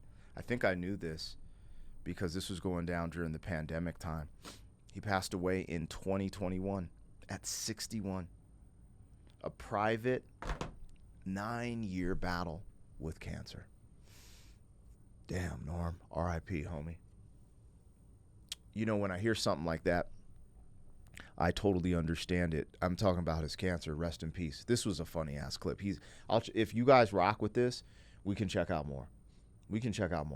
I have no problem with this. This is dope. This is funny. This is great. But on a serious note, a 9-year battle with cancer is not easy. My mom battled cancer on and off because it kind of keeps coming back for certain people for 15 years. It was rough. He was only, 6 years away from what my mom had to deal with. So, like, I have an idea of what he dealt with. And for him being so funny and charismatic, it's just like, damn, man. It's unfortunate. Lost a real one. Only 60. Only 60? It's 2025. So, what, that's 4 years? So, he'd be 64 right now. It's effed up. My mom passed away in her 60s around the same time. It's weird how life kind of catches up to you in your late 50s and 60s. A lot of people. I know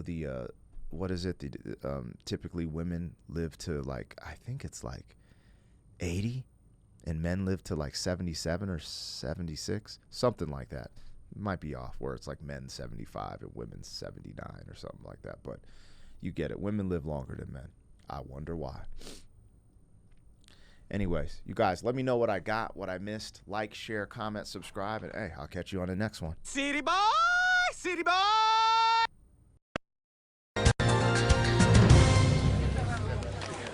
Thank you for coming. Please turn off your cell phones and pagers. I have a short statement to make. My name is Norm MacDonald, and when I became a comedian, all I ever wanted to do was make people laugh, and perhaps make them think as well. However, I've come to realize that failure has dogged me at every turn, and that mediocrity has been my hallmark. So it is, with a heavy heart, but a clear conscience, I've decided to retire from show business. No. Norm, what about a reality show? No, there'll be no reality show. I'm not going to eat a plate of bugs. Call me old-fashioned, but I do not believe that you have to shock people to get a laugh. Oh my God. Please stand back. Please stand back. I don't want anyone to be hurt. I do not want anyone to be hurt.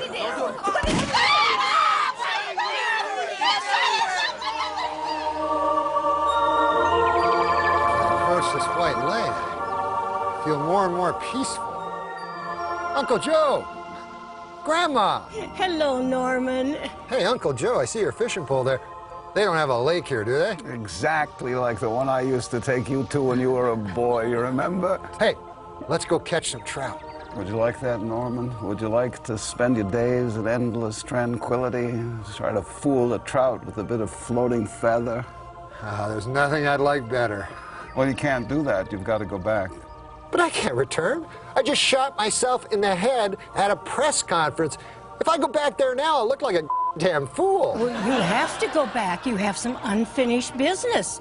You have to do a comedy show. What? A comedy show? Come on, guys. Have you seen the shows I've done? They suck. Let's face it. I'm just not that funny. Oh, we know, Norman. We know. But you have to go back. You have things you have to do. You guys don't seem to understand. It doesn't matter in life if I was funny or not anymore. As of 5 minutes ago, I became a comic legend. They're going to be playing that shit on the internet till the cows come home. Now let's go fishing, Uncle Joe. Listen, you little punk. Maybe you don't hear so good. I could be nice. I could be one damn son of a bitch. So you go back there. Do that show. Do that show. Do the show. Get me? Uncle Joe, relax. I'll do the show, okay?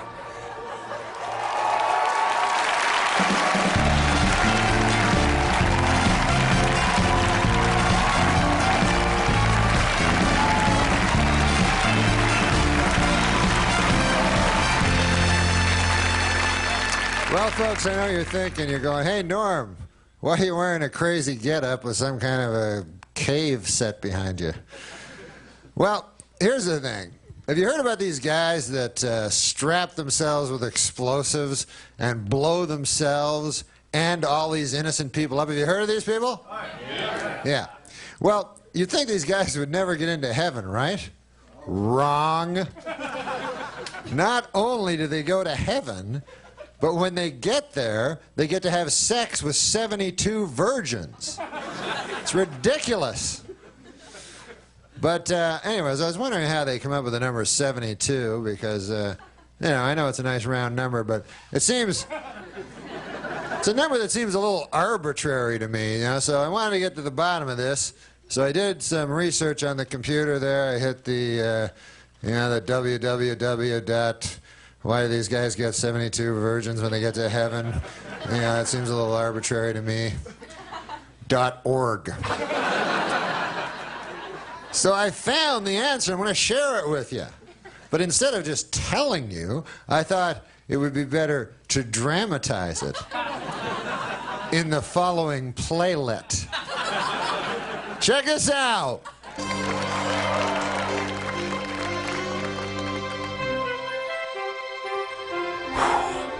Oh, is it hot out there or what? All right. Okay. All right. Where is he? Let the planning begin. Yes. Hey, fellas, what's up? Oh, there he is, our hero, well rested and ready to start his mission. Yes, I am set to go. Give me a hug, Okay, Akbar.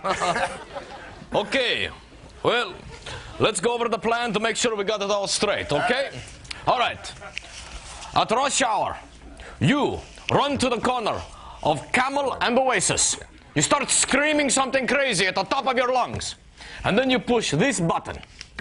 Okay, pretty simple. Any questions? No, no questions at all. Just a few. I was just wondering, there's so much explosives and dynamite.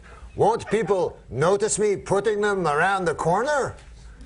Also, how far can I be from Camel and Oasis before I can safely press this button? Akbar, don't you remember talking about being a martyr? Oh, yes. I want to be a martyr more than anything. You do know what a martyr is. Of course I know what a martyr is. A martyr is a guy who blows up a lot of people. Then he runs away. He lives into a ripe old age as a beloved hero, enjoying his martyrdom. No, Akbar, that's not exactly what a martyr is. Really? Are you sure? Because I always heard it was a guy who blows a lot of people up and then runs away and lives to a ripe old age. Of course I'm sure. I'm sure of what a martyr is. A martyr is, well, frankly, someone who blows himself up. Well, that last part sounds a little dangerous. Listen, Yusuf, you're a nice fellow and everything, but this is not for me. Look, wait. What if I was to make it worth your while? Huh? Well, I mean, what if I said that I would take care of your children and your wife for the rest of their lives? Oh, no. Akbar is not married. You do not know Akbar. Akbar likes to play the field. As Akbar always says, why buy the cow when you can have sex with many cows for free? Hey, you like that one? Very funny, Akbar. I always heard you're quite a ladies' man. Well, I live in a cave with no running water. I do all right. Wait a moment, huh? Wait a moment.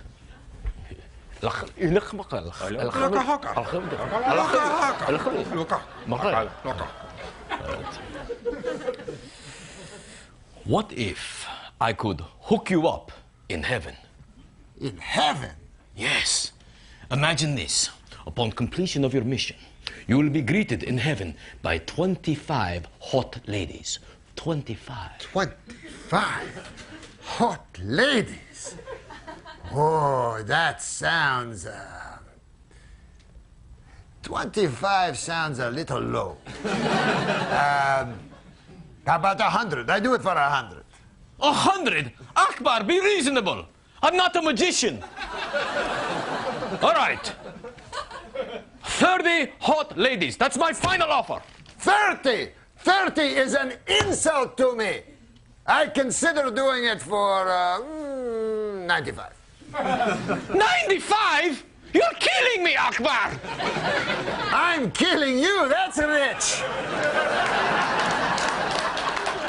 Let me tell you something, Yusuf. Right now, 91 hot ladies. Or I take my business elsewhere. All right, come on, Akbar. Come on now. What's it gonna take for me to get you into this vest today?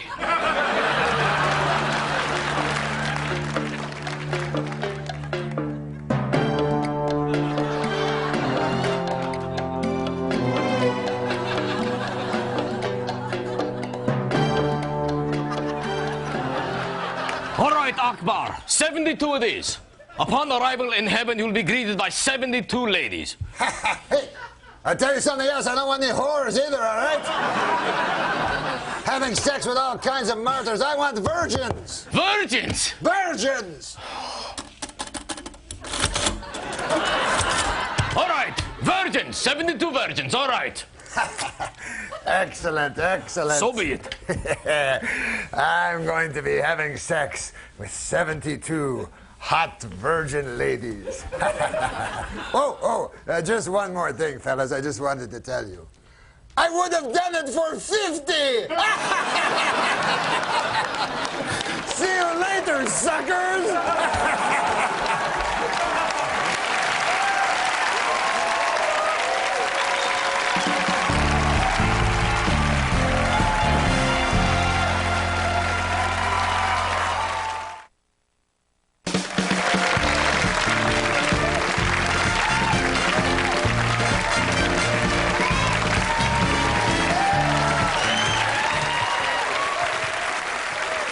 So my wife got me an interesting present for my birthday.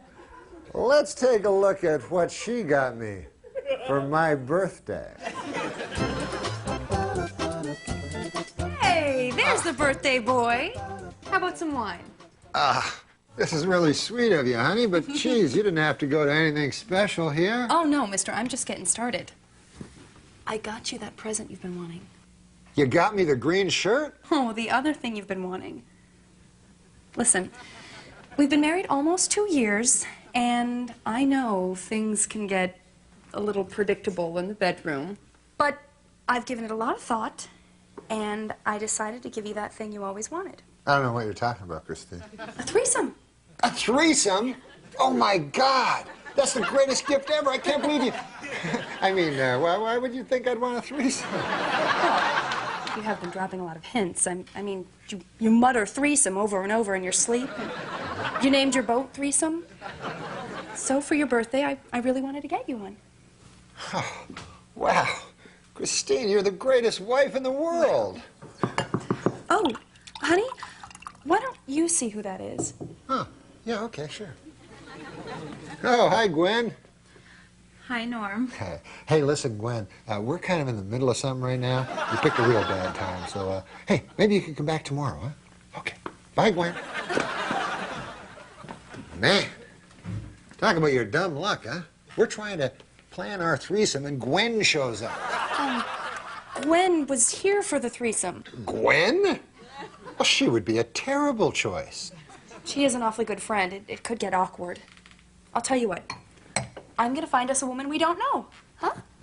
Wait, Christine. You don't understand. You're more than enough woman for me, honey. Oh. So you don't want a threesome anymore? No. I want a threesome. But it's just that when I'm talking about a threesome, I don't want another woman. I want a guy. What? A guy. A dude. A man. A fella. Whoa. Okay. Oh, gosh.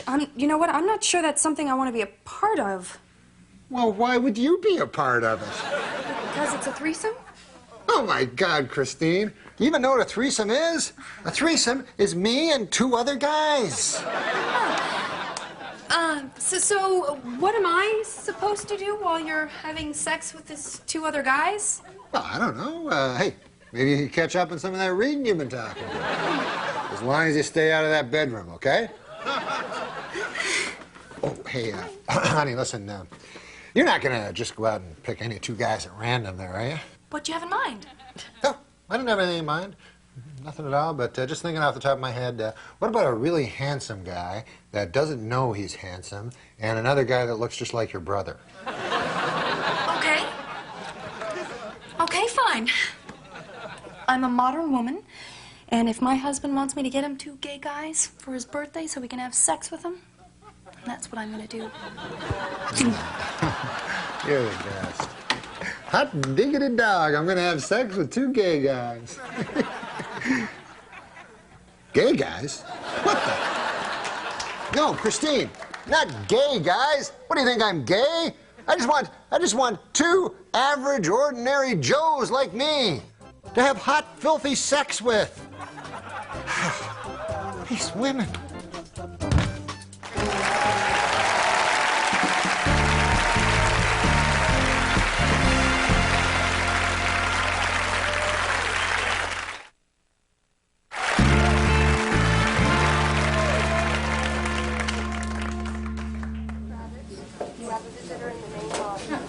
Mrs. Burleson, I'm Dr. Fredericks, head of the burn unit. I understand you're the woman who set her husband on fire while he slept?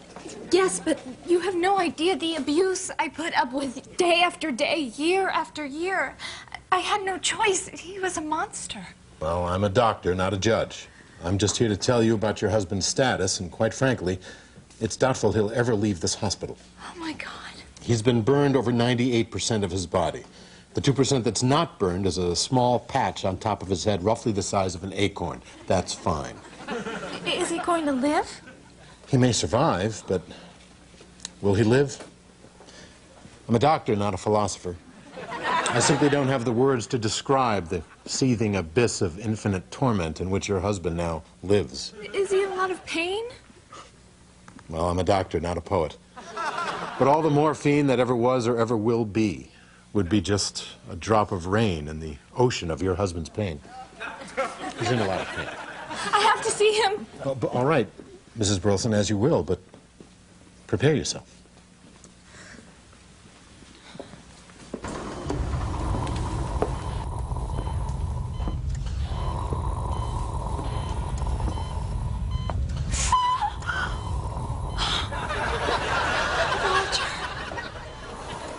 Roger.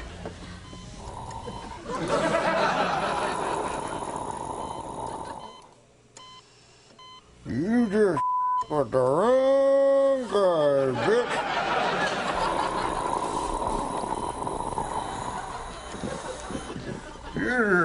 but the wrong guy. What's the matter, whore? Can't cut your tongue? Please, Mr. Wilson, conserve your energy. You think your big boyfriend's gonna protect you, bitch? I don't think so. 'Cause you just got the wrong ovary. You tell you very motherfucking bed. Anybody gonna burn anybody's bed, I'll burn your head, bitch.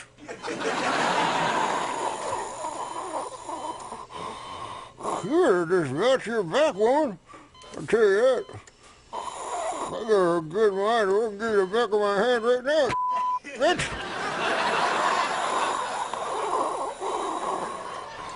You better watch yourself, woman, 'cause your ass is grass, whore. Goodbye, Roger. Where you go, bitch? She'll be back. She'll be back. She'll be back. She just was the wrong guy.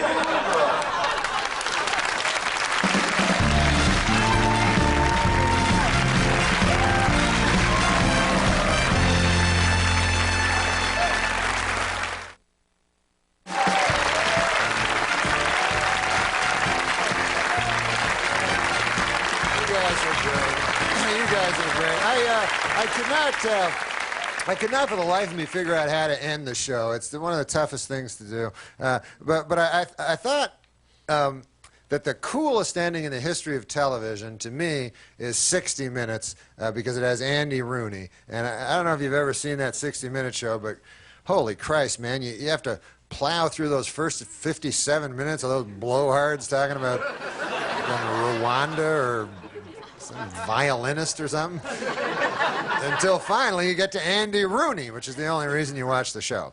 So anyways, I tried to get Andy Rooney to do the show, but Mr. Rooney would not do it. We couldn't get Andy Rooney. But we got the next best thing. Me in heavy prosthetic makeup. So check this out. Here's some Andy Rooney for you. It seems everyone is doing drugs nowadays. I suppose one of the worst drugs is heroin, or as they call it in the street, junk. I don't know why they call heroin junk. I mean, it's not because it's cheap or something you'd want to throw away. But when you think about it, we all do drugs in one form or another. For instance, I like to drink coffee. I know it's bad for me, but I enjoy it. Sometimes I'll have 5 or 6 cups a day. And coffee contains a drug called caffeine. So, I guess you could say that I'm a drug addict, because every day I do a drug called caffeine. And also peyote. Some people do drugs without even knowing they're doing drugs. At last year's Christmas party, I put 4 Rufinols into Leslie Stahl's eggnog. Then dragged her up here to my office, ate a handful of peyote, and we had a little party of our own. The next day, she remembered none of it, so it was all just harmless fun, really. When someone thinks too highly of themselves, we say, that fellow has a big head.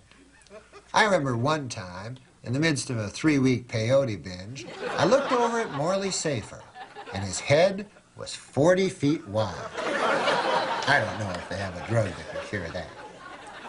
Perhaps 300 cc's of pure adrenaline shot into the underside of his balls. All right, folks, that's the show. I want to thank you for coming. Very kind of you. I want to thank my good friend Rob Schneider for doing it. And I want to, that's all the guys I want to thank. Thank you very much.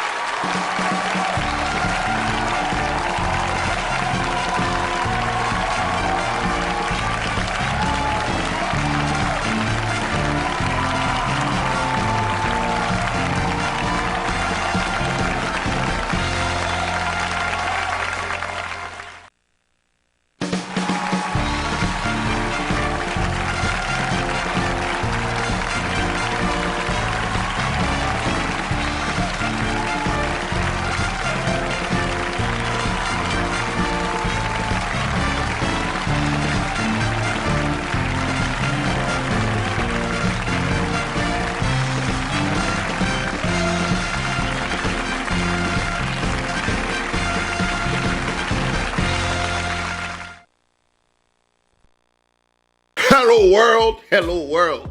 Welcome back to my channel. Call me Biz. Norm MacDonald on Gotham Comedy Live. Shout out to Norm MacDonald. I feel like it's been a minute since we've done any Norm MacDonald stand-up. All right, you know, I've been doing like compilations and different stuff, but this is I like to watch his stand-up. His stand-up is dope also, so here we are. All right, let me know what other stand-up clip from Norm MacDonald y'all want to see. All right, and don't forget to like the video, leave a comment, and hit that subscribe button. I do appreciate it. It's always good to know how y'all feeling. And also shout outs to all the members of the channel. I do love and appreciate y'all. So shout outs to y'all. Yeah, and no more ghost watching. Let's get it. Thank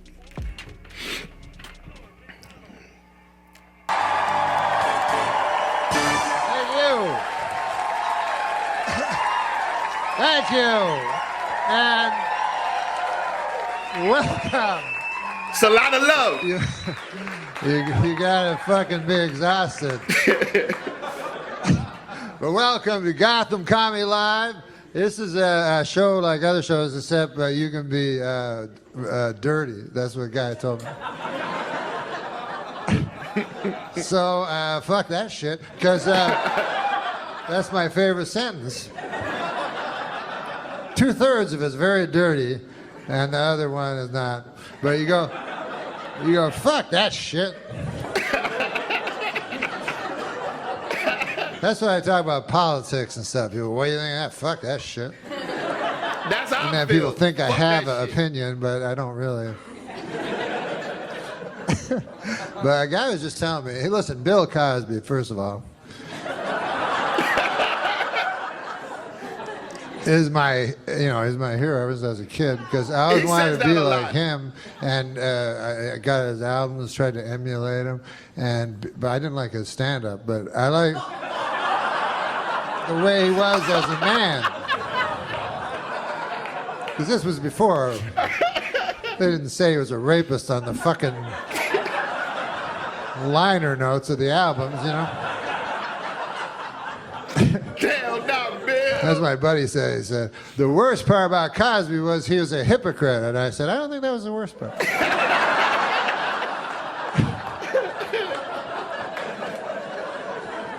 To me, the worst part was the raping. Way up high. And then the second would be the drugging. And then the third would be the scheming. But anyways, hypocrisy would be way fucking down the line, you know, like on the 4th page or some shit. Like, I'm no expert, but I think probably most rapists are hypocrites. You know what I mean? You know, I meet a lot of guys go, I like to rape, I don't give a fuck. I know it's not a politically correct thing to say, but I like raping. God damn, at least he's not a hypocrite. That's the worst. That's the worst part of it. But he. No cooking. Let him cook. Let him cook. Imagine you're a girl. Some of you will be easier. No, imagine you're a girl. You're in a gift shop in Vegas or some shit. Go, I'm gonna buy this snow globe for my. Oh, it's the most famous guy ever, Cosby. You know, Cosby's there, and he's like, "You want to go to my room? It's the biggest room ever." And so you go, "Yeah, of course I want to go to your room. Biggest star ever, biggest room ever. What the fuck? You don't even have to be a girl. You fucking go." And then you go up, and then you're like, fuck, look at this. I've never seen... And he's like, you want a glass of water? You go, yes, that would be nice. And then you go, why is it purple? Why is it fizzing? Like in a monster movie. Just drink it. It's famous people water. That fancy water. And everything goes fucking crazy and shit.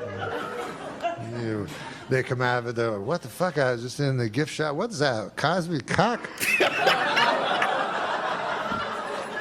I can swear that's a Cosby cock. That's impossible. A Cosby cock? Why would there be a Cosby cock in my face? Wait a second, I remember. I'll call for help. Hypocrisy! A man committed hypocrisy on me in room 10304-204. There's too many numbers in the hotel room. Can't remember it all.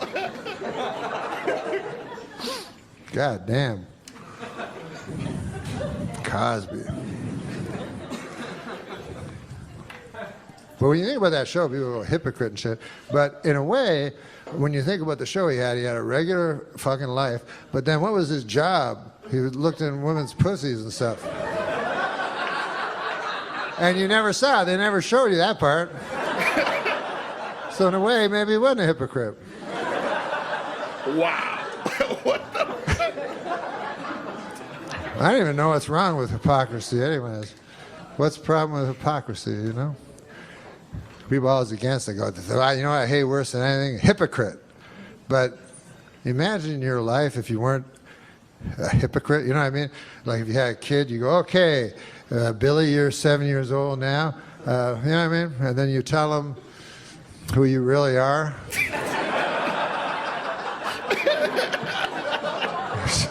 That's not a good idea. You got it. Sit down, Billy. I'm going to tell you some evil shit I did. For most of my life that I've been keeping from you.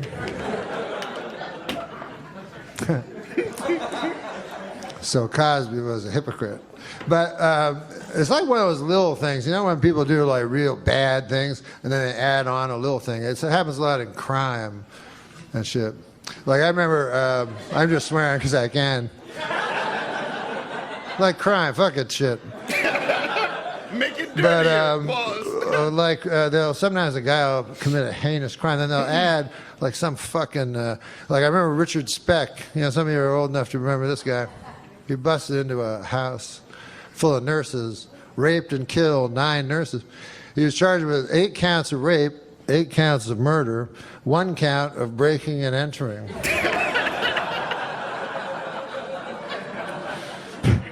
So the whole defense became, I tell you, that door was a little bit open. You could have jimmied that open. We're going to take pictures of it and show it to the jury. Blow them up. Then the judge was like, all right, fuck that one. Because judges are wise, like owls. That's how they become judges. So the judge knows he doesn't want the guy, 8 counts guilty, 8 counts guilty. And on the case of breaking and entering, innocent. And then he's like, hey, what did I tell you, everybody? Any win is a win. Any win is Waving a win. at people with his orange thing. Hey, a guy told me that, I don't know if you've heard this, Bruce Jenner is going to go back maybe to being a man. How? No. Did you hear that? That's an odd thing. Because I remember him, of course, as a woman. So it's hard for me to picture what he'd even look like as a man. I remember, because I'm from Canada, so I remember he was in the 72 Olympics, and he won the decathlon, you know, which is the best athlete in the world, was a woman. And we didn't know at the time because he kept it secret. But I remember they put the gold medal around his fucking big juicy tits.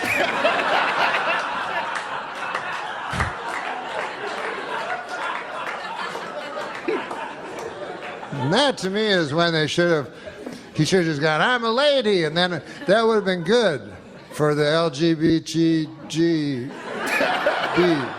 The community, you know, the community. I don't know if you've been over and seen them and shit, but it's a nice community.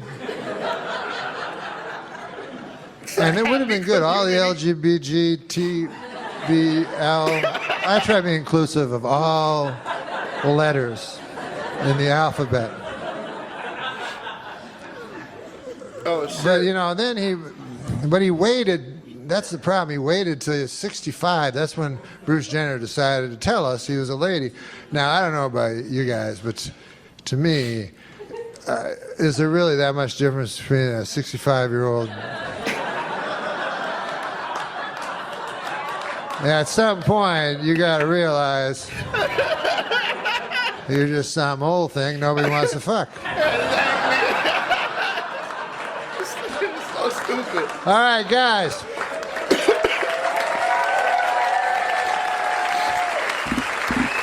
Don't turn your TV, and we'll be back in a moment. Thanks, guys. You're awesome.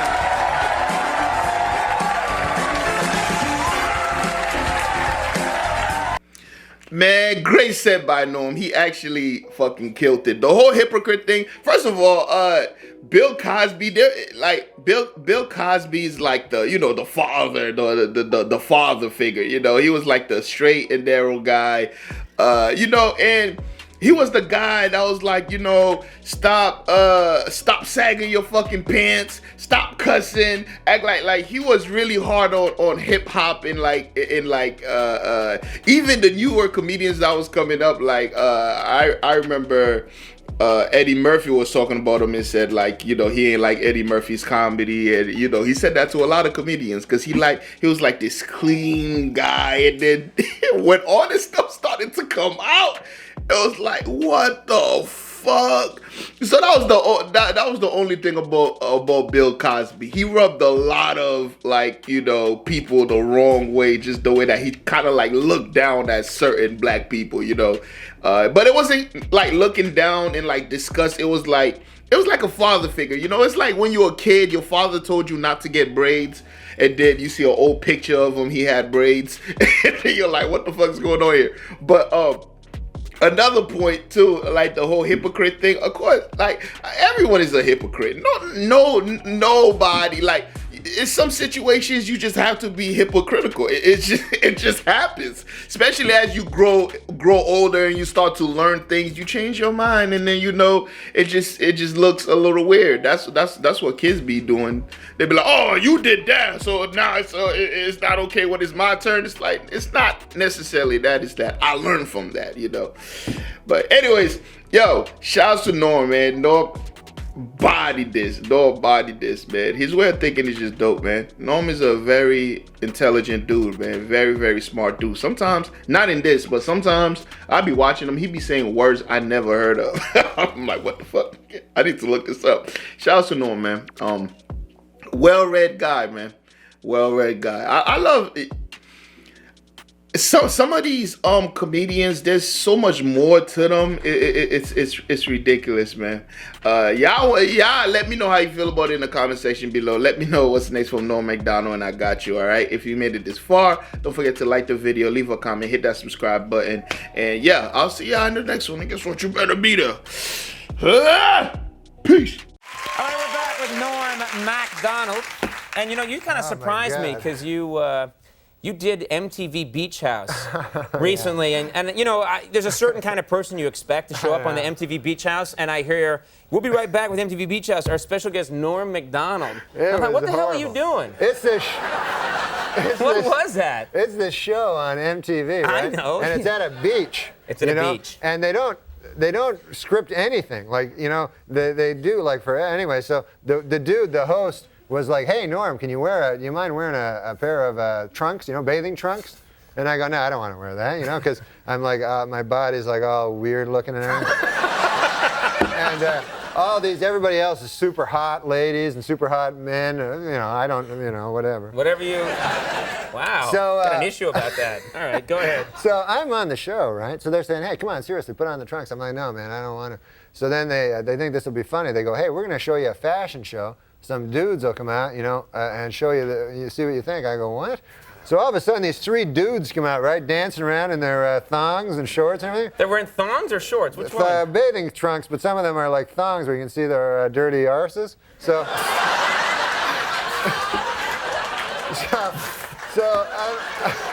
so I'm like watching it, you know, and I'm like, oh, it's like man. Chaucer. Yeah, go ahead. So I'm like, oh, I guess it is. Okay, go Old ahead. English. So I said, you know, oh, yeah, no, I'm just pretending to go, oh, yeah, that's funny, right? And you do a lot of that at MTV, yeah. So then the guy, the host, he goes to this one guy who was very, very, very gay. He goes, what? How do you know that? No, I mean, You had a know. sign? Yeah, he looked very, very gay. He says to this dude, he says, "Hey, I'll give you $20 if you lap dance on Norm." You know what I mean? Right. All of a sudden, this dude like, "Hey, $20." I guess he didn't have much money. Starts running towards me, right? So I look up. Here's this nude, almost nude dude running towards me, right? So I think in my head, okay, man, pretty soon the guy's going to be writhing around on my lap with his ass, you know, and I don't want that on TV, you know, forever. No, it's okay to talk about it, but you don't want to see it. Right. They videotape that, and it's there forever. So, meanwhile, what can I do? You know, you can't hit a guy because it looks bad. You know what I mean? You know? Even though, of course, a woman could hit a naked guy running at him. Sure, it'd be that's fine. okay. But a man can't hit him. Yeah. So I have to think fast. It's only a second. So I bolt. I take off, right? You started running too? Yeah, running down the beach. The guy catch you or no? Yeah, and then I had to come back on. They're like, "Oh, Mr. Homophobic, I won't let a guy grind his ass into you."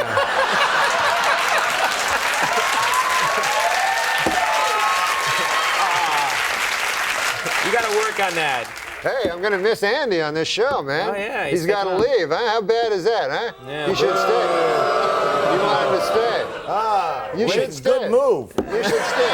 You just Get killed him booing. Yeah, you killed everyone's joy tonight. No, I swear to God, though, when you sit on a couch for the living. You should think about not giving that up.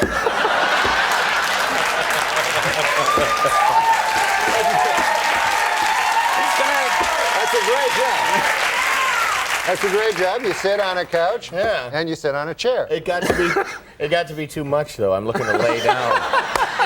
Got to tone it down a bit. No, but you're a great man, and I'm going to miss you on the Thank show, you. man. You're a Thank great you. man, isn't he? Thank you. Great man.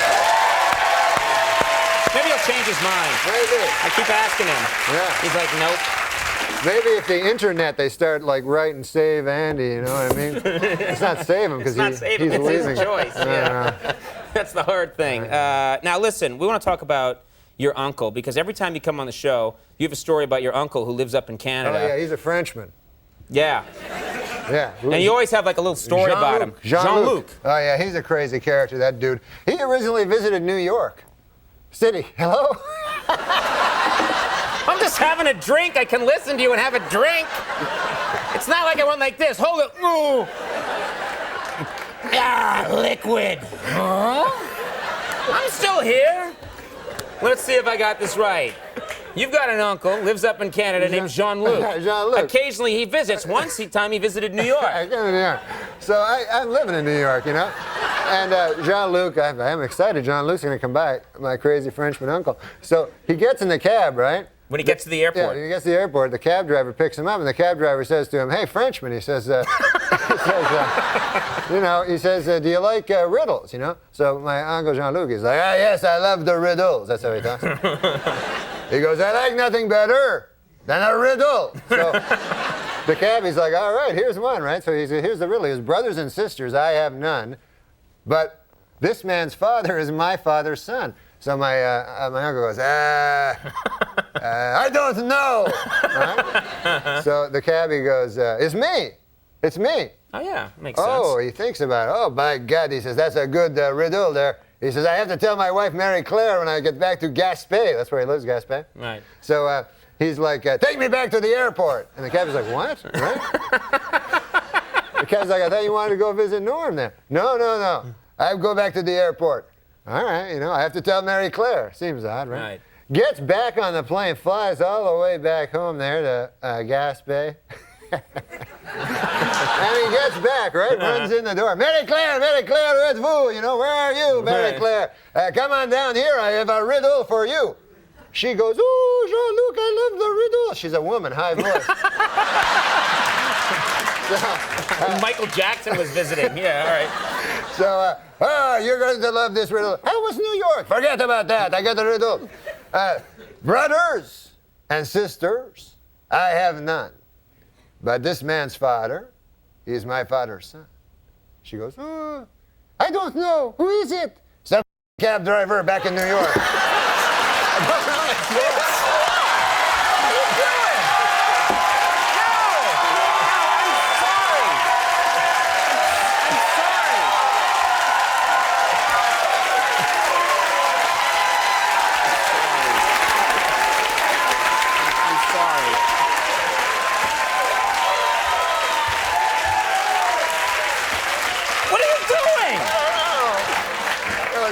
bad. That was You didn't bad. mean to do that, did you? No, I didn't. Be honest, you didn't mean to I do didn't that. at all. I just got to the end. That guy, man, I always tell my uncle, you shouldn't curse so much. You know? Oh, man. All right.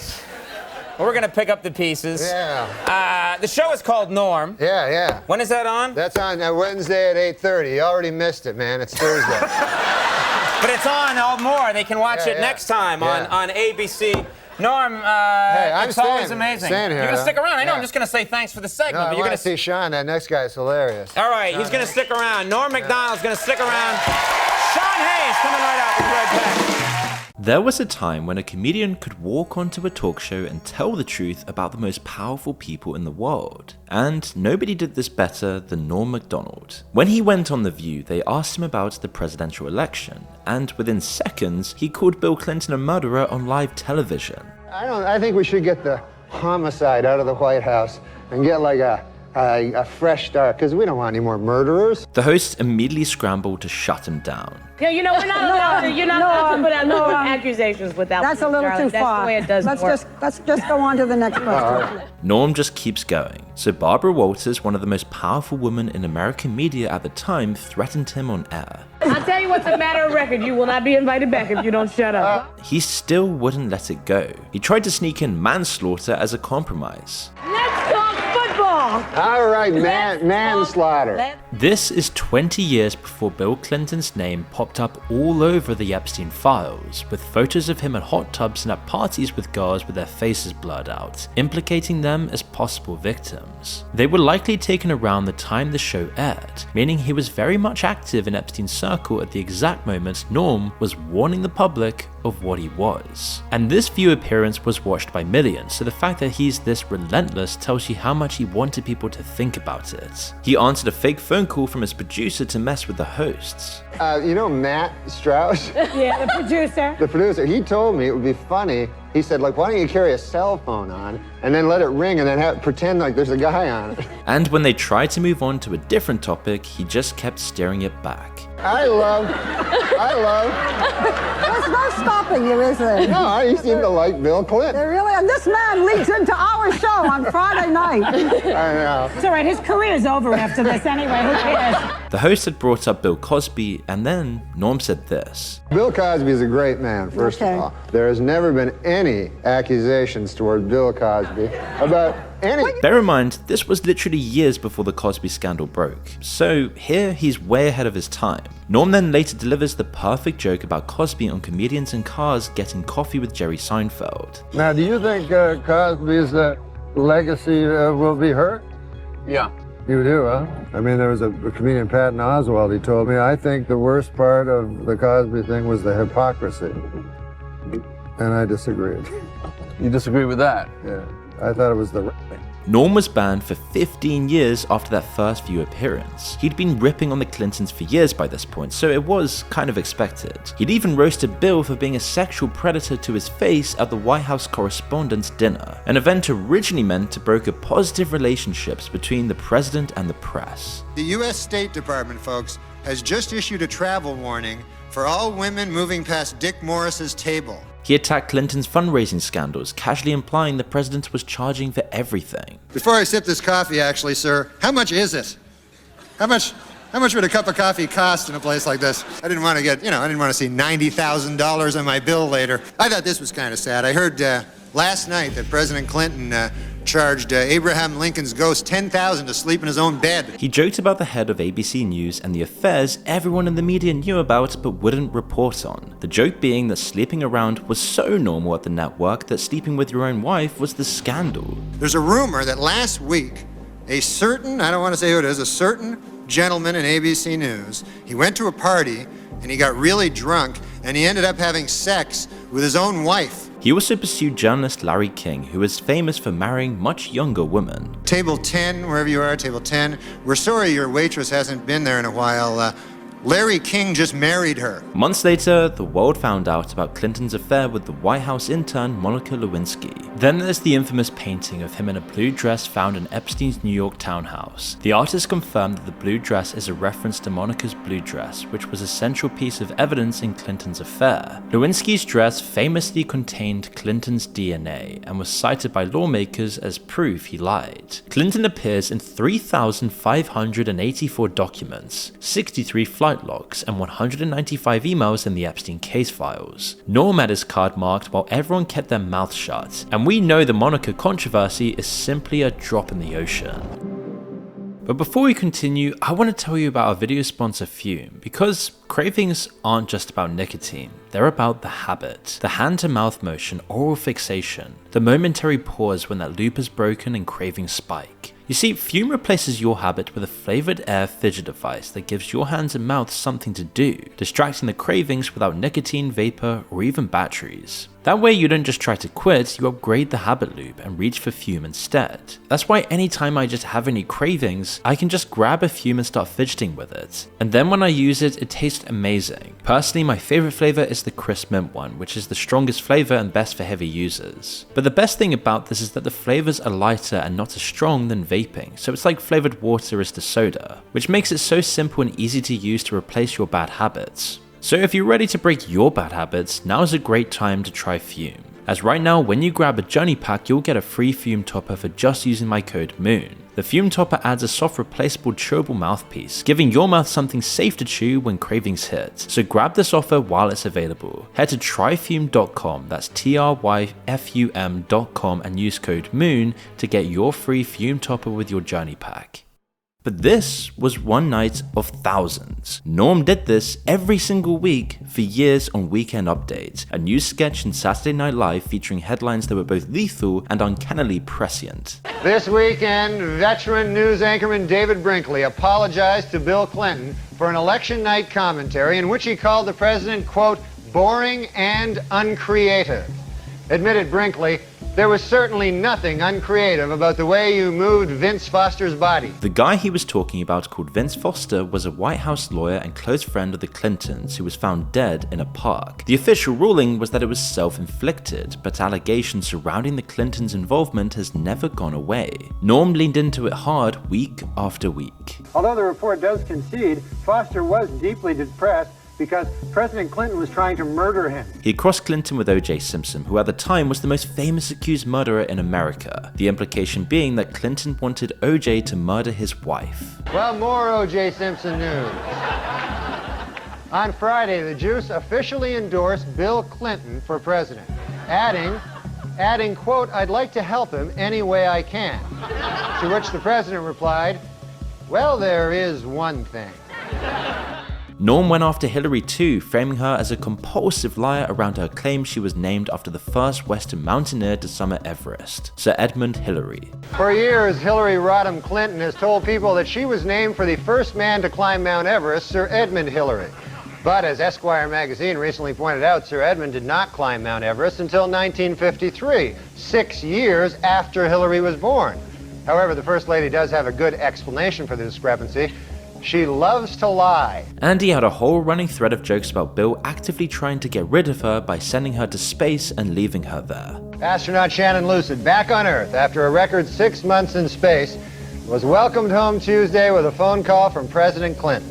Said the president, quote, this is just the beginning. One day we'll be able to send an American into space indefinitely, and I hope it's a woman. On Weekend Update, he had a desk and a script, and it was framed as comedy. On The View later on in his career, he said it out loud as himself on one of America's most obviously pro-establishment shows. But in both cases, he was exposing exactly how debauched and messed up the elites truly were, decades before the public understood the factual basis for his comments. That was a recurring theme over a remarkably consistent career that had many other high-profile targets. Michael Jackson got absolutely destroyed at a time when he was the most popular musical artist in the world. This week in a secret ceremony in Australia, Michael Jackson was married for the second time. Asked what makes his new bride special, the King of Pop said, quote, she has taught me about the power of imagination, like imagining that a grown woman is a 10-year-old boy. You know he's a homosexual pedophile, right? You understand? And there's this bit on Conan which deliberately blurred some boundaries and left Conan looking stunned. And if it's a boy, he's going to have sex with it. And the MJ jokes kept escalating until they couldn't get any more brutal if Norm tried. He hangs out with young boys. He's a child molester, for God's sakes. Michael Jackson is a homosexual pedophile. He's already molested a one-day-old boy. You can hear how the audience is split, some groaning, some nervous laughing, some finding it hilarious. Bear in mind, this was way before Jackson's criminal trial, decades before leaving Neverland. MJ's legal team was one of the most aggressive in the industry. Norm's boss at SNL, Lorne Michaels, kept on warning him about lawsuits. Norm honestly didn't care. You want a lawsuit by Michael Jackson? Oh, he's suggesting passive And then I aggressive. go, that's cool. I like a I'm just answering his question. I go, that'd be cool. Michael Jackson suing me? And Eventually, those Weekend Update roasting sessions became a comedy tradition that people learned to love. He outright just joked that Tom Cruise was gay without even needing a punchline. In an interview in this month's Vanity Fair, actor Tom Cruise attempts to end once and for all rumors that he is gay. Or there's this joke about Marlon Brando falling off the Hollywood wagon. Last week on Larry King Live, Marlon Brando made the shocking statement that Hollywood is, quote, run by Jews. In response, outraged Jewish organizations made it snow in New York in April. Norm deliberately mismatched his casual delivery with the severity of what he was saying. He just ducked and weaved his way out of trouble by using his tried and tested strategy of telling the truth with enough sarcasm to make anything appear marginal. you can tell the truth, word for word, absolutely true. But when you do it, you use a sarcastic accent. But he'd eventually make one enemy that would punish him in the most cowardly way possible. O.J. Simpson was charged with murdering his ex-wife Nicole Brown Simpson and her friend Ron Goldman in 1994. The trial became the most watched event in American television history, and despite what most people considered overwhelming evidence, he was acquitted. From his very first Weekend Update, Norm called O.J. a murderer, and then he did it again and again for years across 60 consecutive shows. O.J. Simpson's lawyers say they don't want the families of Nicole Brown and Ronald Goldman in the courtroom during the trial. They're afraid the presence of the family members will just remind O.J. of how much more killing he still has to do. Well, O.J. Simpson's lawyers stopped feuding this week, finally. The Dream Team, F. Lee Bailey and Robert Shapiro, were able to put aside their differences and express their admiration for each other after O.J. threatened to cut their heads off. Never letting the public forget. The trial verdict was a cultural earthquake, and here's what Norm said the night of the acquittal to the cheers of the audience. Well, it is finally official. Murder is legal in the state of California. The jokes then get darker and more absurd as the trial faded from the news, but Norm never moved on. In his book, O.J. Simpson says that he would have taken a bullet or stood in front of a train for Nicole. Man, I'm going to tell you, that is some bad luck when the one guy who would have died for you kills you.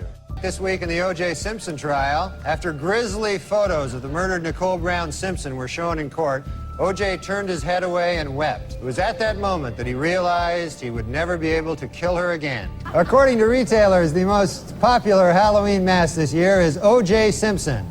And the most popular Halloween greeting is, "I'll kill you and that guy who's bringing over your glasses," or treat. He inserted O.J. references into completely unrelated stories. And the Pope came out with a book this week, which contains a series of essays examining faith and morality in today's secular world and the changing role of the Catholic Church as it approaches the 21st century. The book is entitled, "God Himself Told Me That O.J. is Guilty."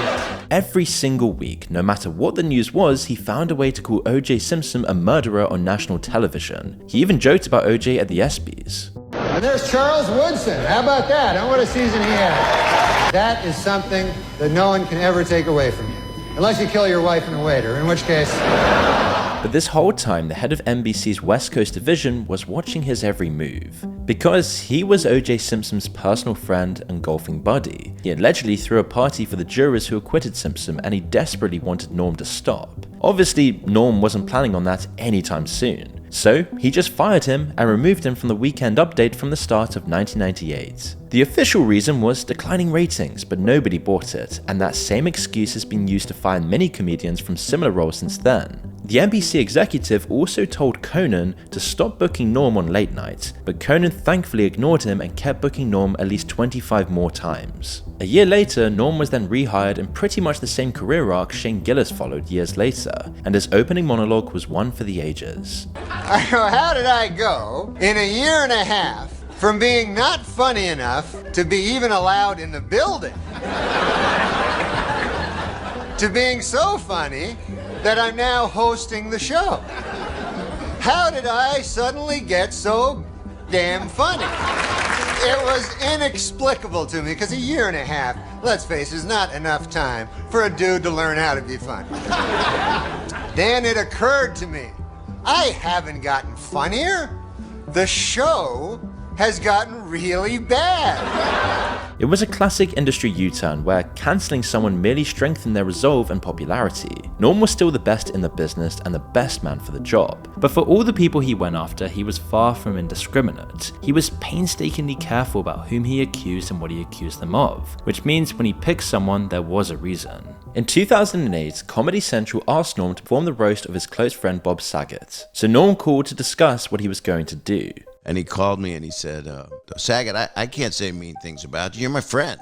I don't even want to do it, but I'm going to do it because it's you. Then Norm told Saget he was going to read jokes from a 1940s joke book. Saget told him to at least throw in an occasional cuss word, but Norm refused. I'm just going to read jokes from a 40s joke book. And I said, Norm, that's fine. I mean, you know what you're doing, but you got to curse. I don't want to do that. I said, well, just throw in an arbitrary fuck. Nah, I'm not going to do that. So you've got a room full of professional comedians delivering the filthiest, most personal attacks they can think of, and then Norm gets up and cracks jokes like this. No, but Bob has a beautiful face, like a flower. Yeah, cauliflower. No offense, but your face looks like a cauliflower. No, I think that Bob should join the Ku Klux Klan, and that's not because he's racist. He's not racist. It's just that he'd look a lot better with a hood over his head on account of his face. Half the room didn't know what was happening, the other half were in tears, and then at the very end, Norm got suddenly emotional.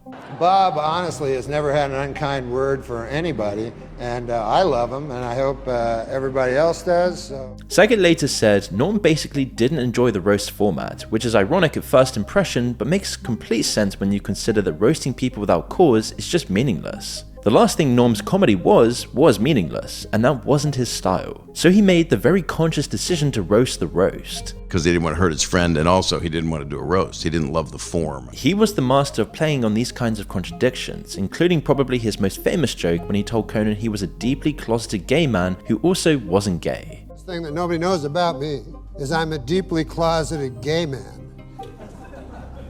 What? I mean, that's, you're a gay man? I'm not gay. I said I'm deeply closeted. What? I'm as straight as an arrow. So you're a gay man who won't admit it? No. Do you know what deeply closeted means?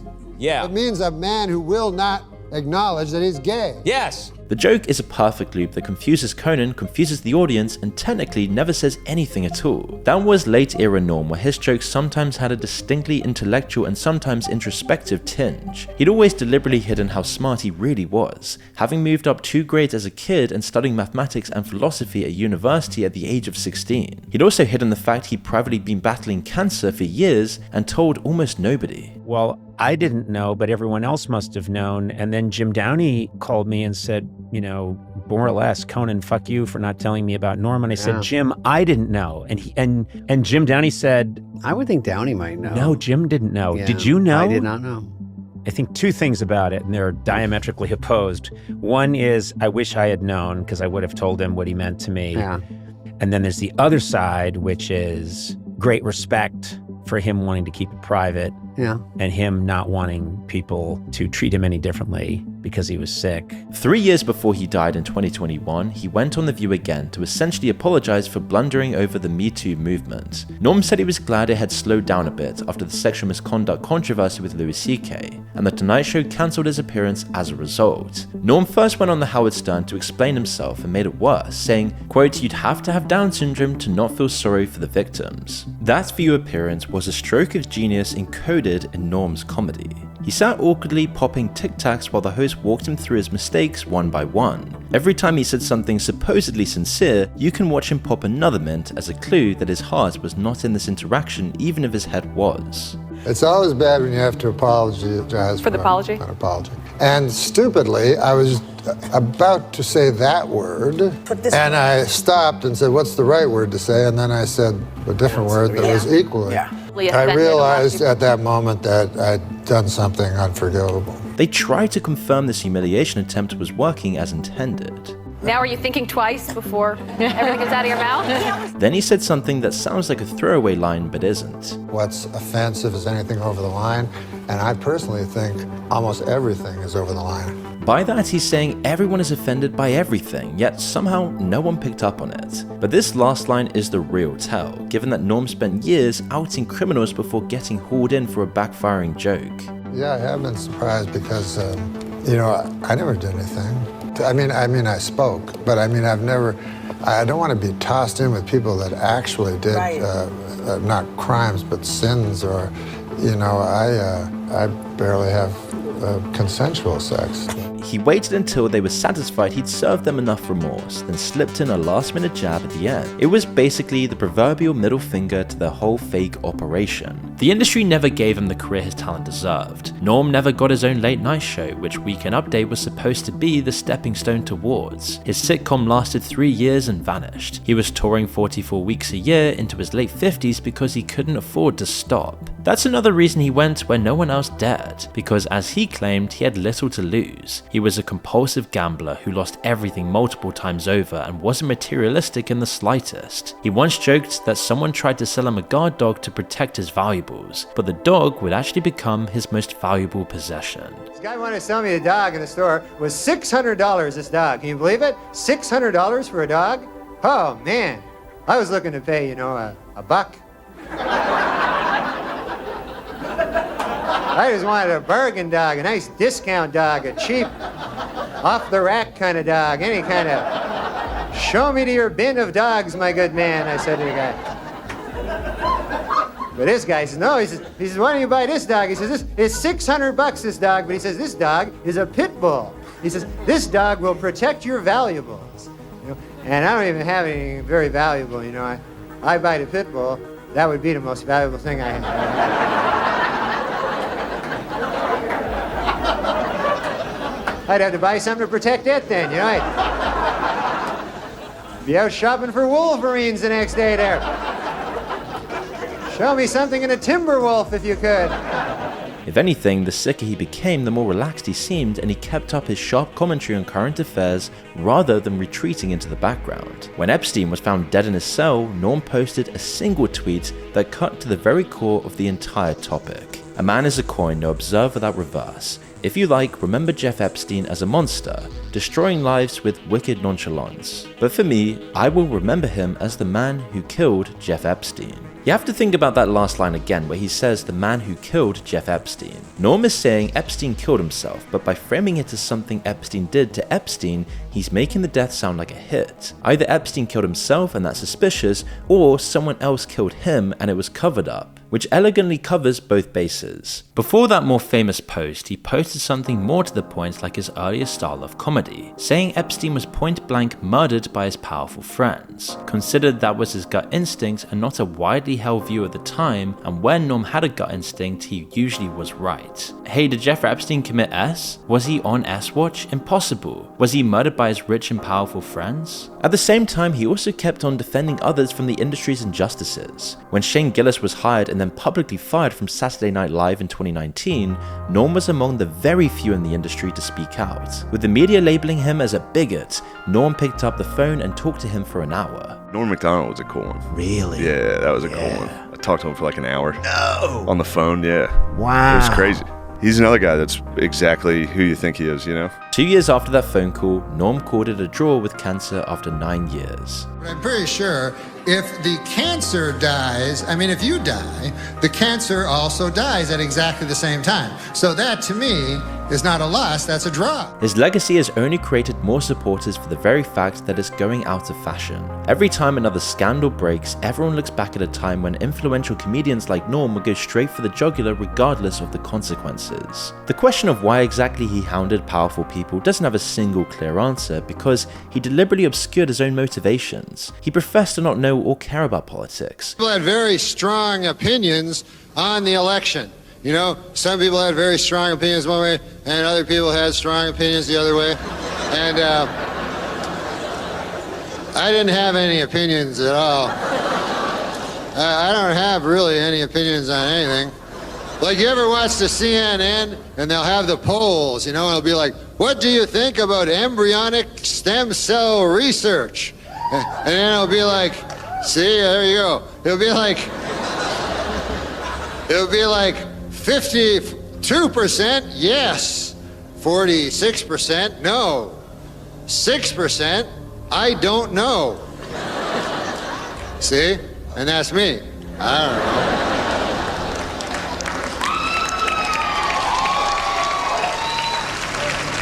So I phone up the CNN, you know, and I go, hey, listen, is this the TV? Yeah, that question you asked about the embryonic stem cell research? I don't know. What he cared about was the corrupt human impulses that lie beneath the whole act, why people lie, who they protect, and what they'll tolerate to uphold certain ideals. There's now a whole class of people doing exactly what Norm was criticizing throughout his career. When Conan made this joke in his 2026 Oscars opening monologue, the reaction was colder than ever, and the elites hated it, even though he didn't call anyone out by name. Well, at least we arrest our pedophiles. He hits on a key point that describes something that has happened since Norm's younger days. Comedy has entered a new era where the source material is more extreme than ever. MJ, Cosby, the Clintons, and OJ all seem like outliers at the time, but we now know they're definitely not, and the structure is much deeper than a few creepy individuals. Dismantling it, whatever it really is, has become impossible. We're also less shocked because we're desensitized. Conventionally, art is supposed to get more extreme as time goes on. Hitchcock's Psycho left people throwing up at the shower scene in 1960. Now, kids watch gory Netflix horrors while eating dinner. Modern culture is headed towards some permanent state of maximalism where everything is more exaggerated, more dramatic, and the threshold for a reaction is higher than ever. A case like Epstein would have shattered the tone of public life for years in Norm's era, but today it's merely blurring into the ambient noise. Maybe that's why he still feels alive. He was operating in a culture that still had the capacity to be stunned by scandal, and he knew exactly how to play on that emotion. Now the scandals are more sinister, the evidence is available yet redacted, and the reaction paradoxically flattens because of how desensitized society has become. As Conan said himself in his Norm obituary, bravery means tremendous risk, and often loss. Norm was highly principled and he paid dearly for his refusal to compromise. At least the few risk-taking comedians there are left, like Shane, Conan, and Ricky Gervais, have Norm's jokes to look back on.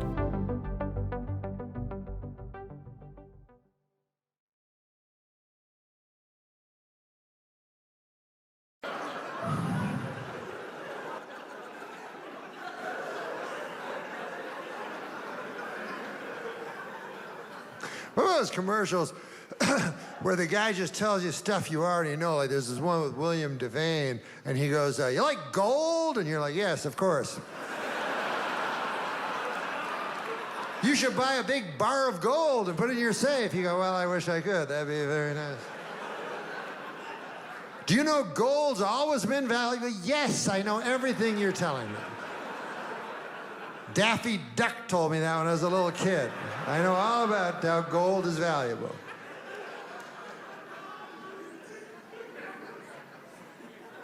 There's one that I don't understand, but it's called reverse mortgage.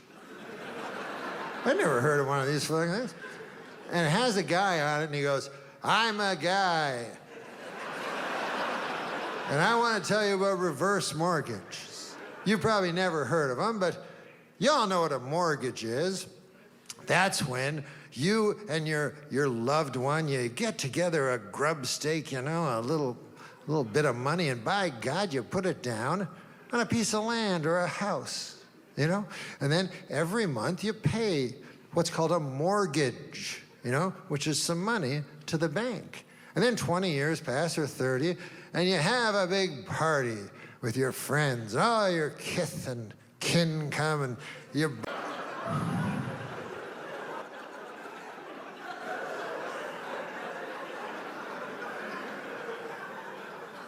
What are those commercials where the guy just tells you stuff you already know? Like there's this one with William Devane, and he goes, you like gold? And you're like, yes, of course.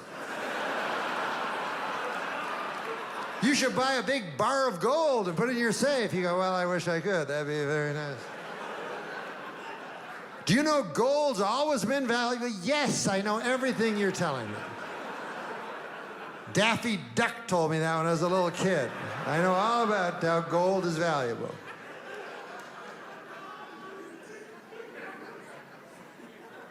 There's one that I don't understand, but it's called reverse mortgage. I've never heard of one of these fucking things. And it has a guy on it, and he goes, I'm a guy. And I want to tell you about reverse mortgages. You've probably never heard of them, but y'all know what a mortgage is. That's when you and your loved one, you get together a grub stake, you know, a little bit of money, and by God, you put it down on a piece of land or a house, you know? And then every month you pay what's called a mortgage, you know, which is some money to the bank. And then 20 years pass or 30, and you have a big party with your friends, and all your kith and kin come, and you burn the mortgage, and by God, you own a piece of the American dream. Anyways, this is the complete opposite. So, we'd be glad to send you some brochures. It's a picture of you with no shelter.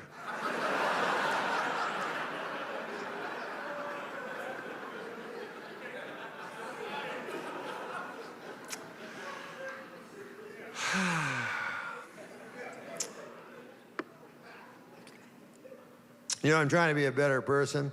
I don't know if you're religious or not. I'm sort of half religious, half not. I try to obey the commandments. And it's funny that some of the commandments are very easy to obey, and some are very difficult. You know what I'm saying? Like, thou shalt not kill. That's pretty easy to obey that, you know? But then there's other ones that are really hard to obey. Like there's one that says, thou shalt not covet thy neighbor's ox. And now, I have this old scraggly fucking ox.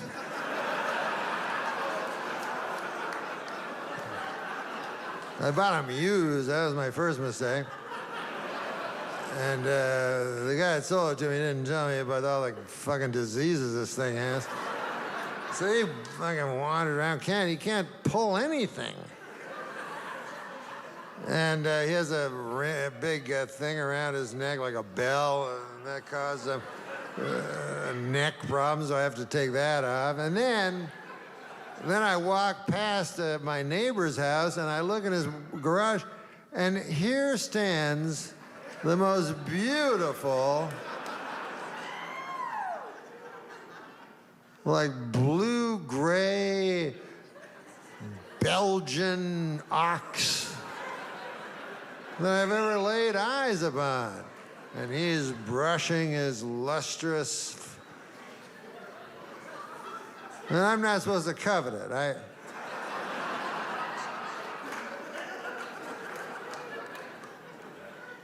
Thou shalt not bear false witness. That's a tough one. But it's good, you know, not to lie. But it's very, very hard, you know, not lying. Because you want people to like you, and you know what I mean?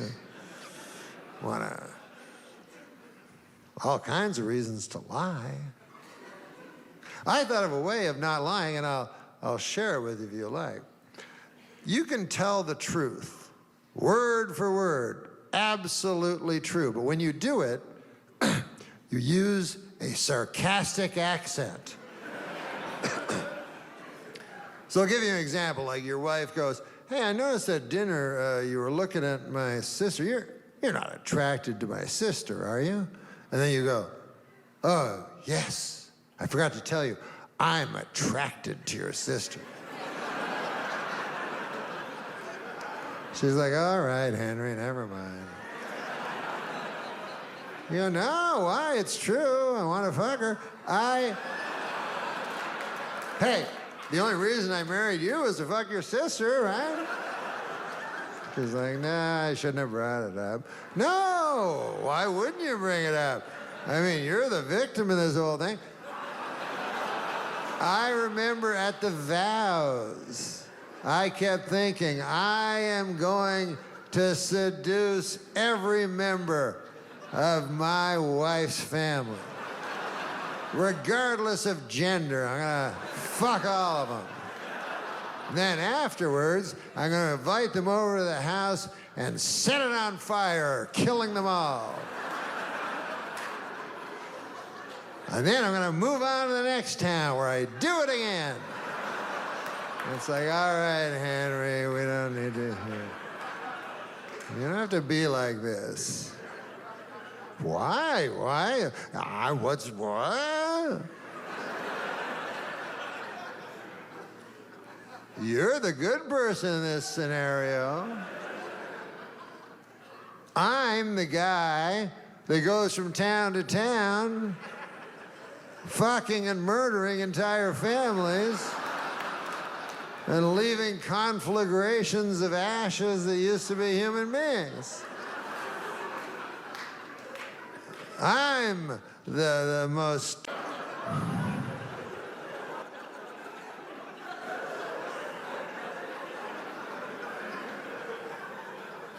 What about those commercials where the guy just tells you stuff you already know? Like there's this one with William Devane, and he goes, "You like gold?" And you're like, "Yes, of course." "You should buy a big bar of gold and put it in your safe." You go, "Well, I wish I could. That'd be very nice." "Do you know gold's always been valuable?" "Yes, I know everything you're telling me. Daffy Duck told me that when I was a little kid. I know all about how gold is valuable."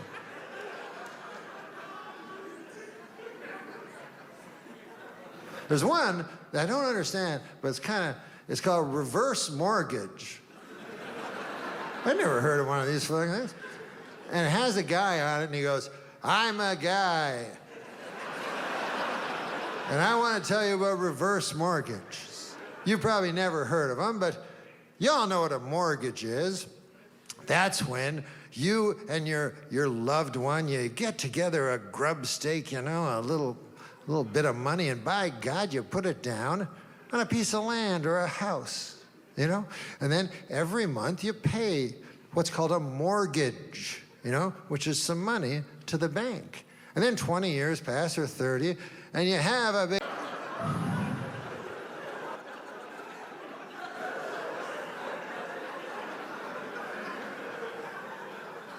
What about those commercials where the guy just tells you stuff you already know? Like there's this one with William Devane, and he goes, "You like gold?" And you're like, "Yes, of course."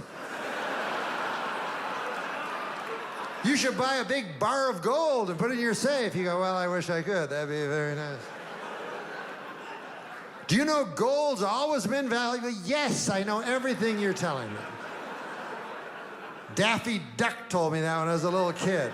I know all about how gold is valuable."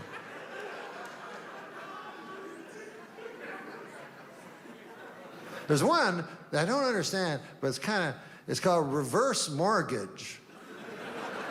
I've never heard of one of these fucking things. And it has a guy on it, and he goes, "I'm a guy. And I want to tell you about reverse mortgages. You've probably never heard of them, but y'all know what a mortgage is. That's when you and your loved one, you get together a grub stake, you know, a little bit of money, and by God, you put it down on a piece of land or a house, you know? And then every month you pay what's called a mortgage, you know, which is some money to the bank. And then 20 years pass or 30, and you have a big party with your friends and all your kith and kin come and you burn the mortgage, and by God, you own a piece of the American dream. Anyways, this is the complete opposite. So, we'd be glad to send you some brochures. It's a picture of you with no shelter.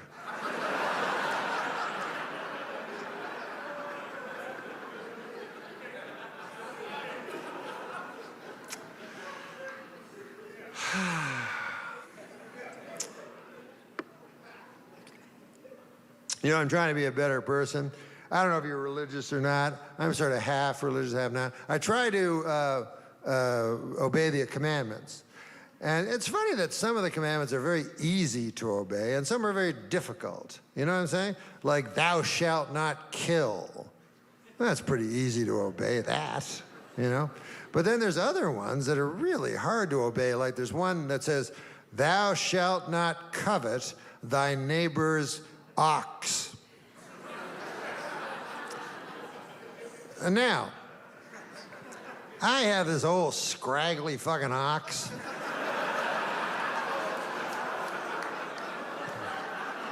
I bought him used. That was my first mistake. And the guy that sold it to me didn't tell me about all the fucking diseases this thing has. So he fucking wandered around. He can't pull anything.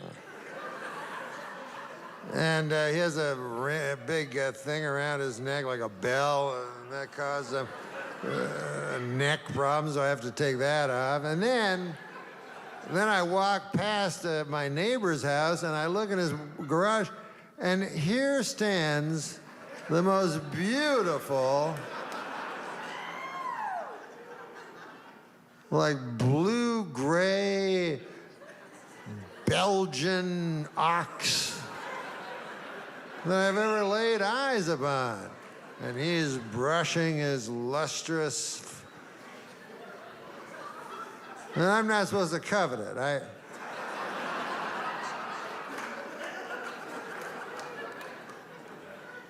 Thou shalt not bear false witness. That's a tough one. But it's good, you know, not to lie. But it's very, very hard, you know, not lying. Because you want people to like you, and you know what I mean?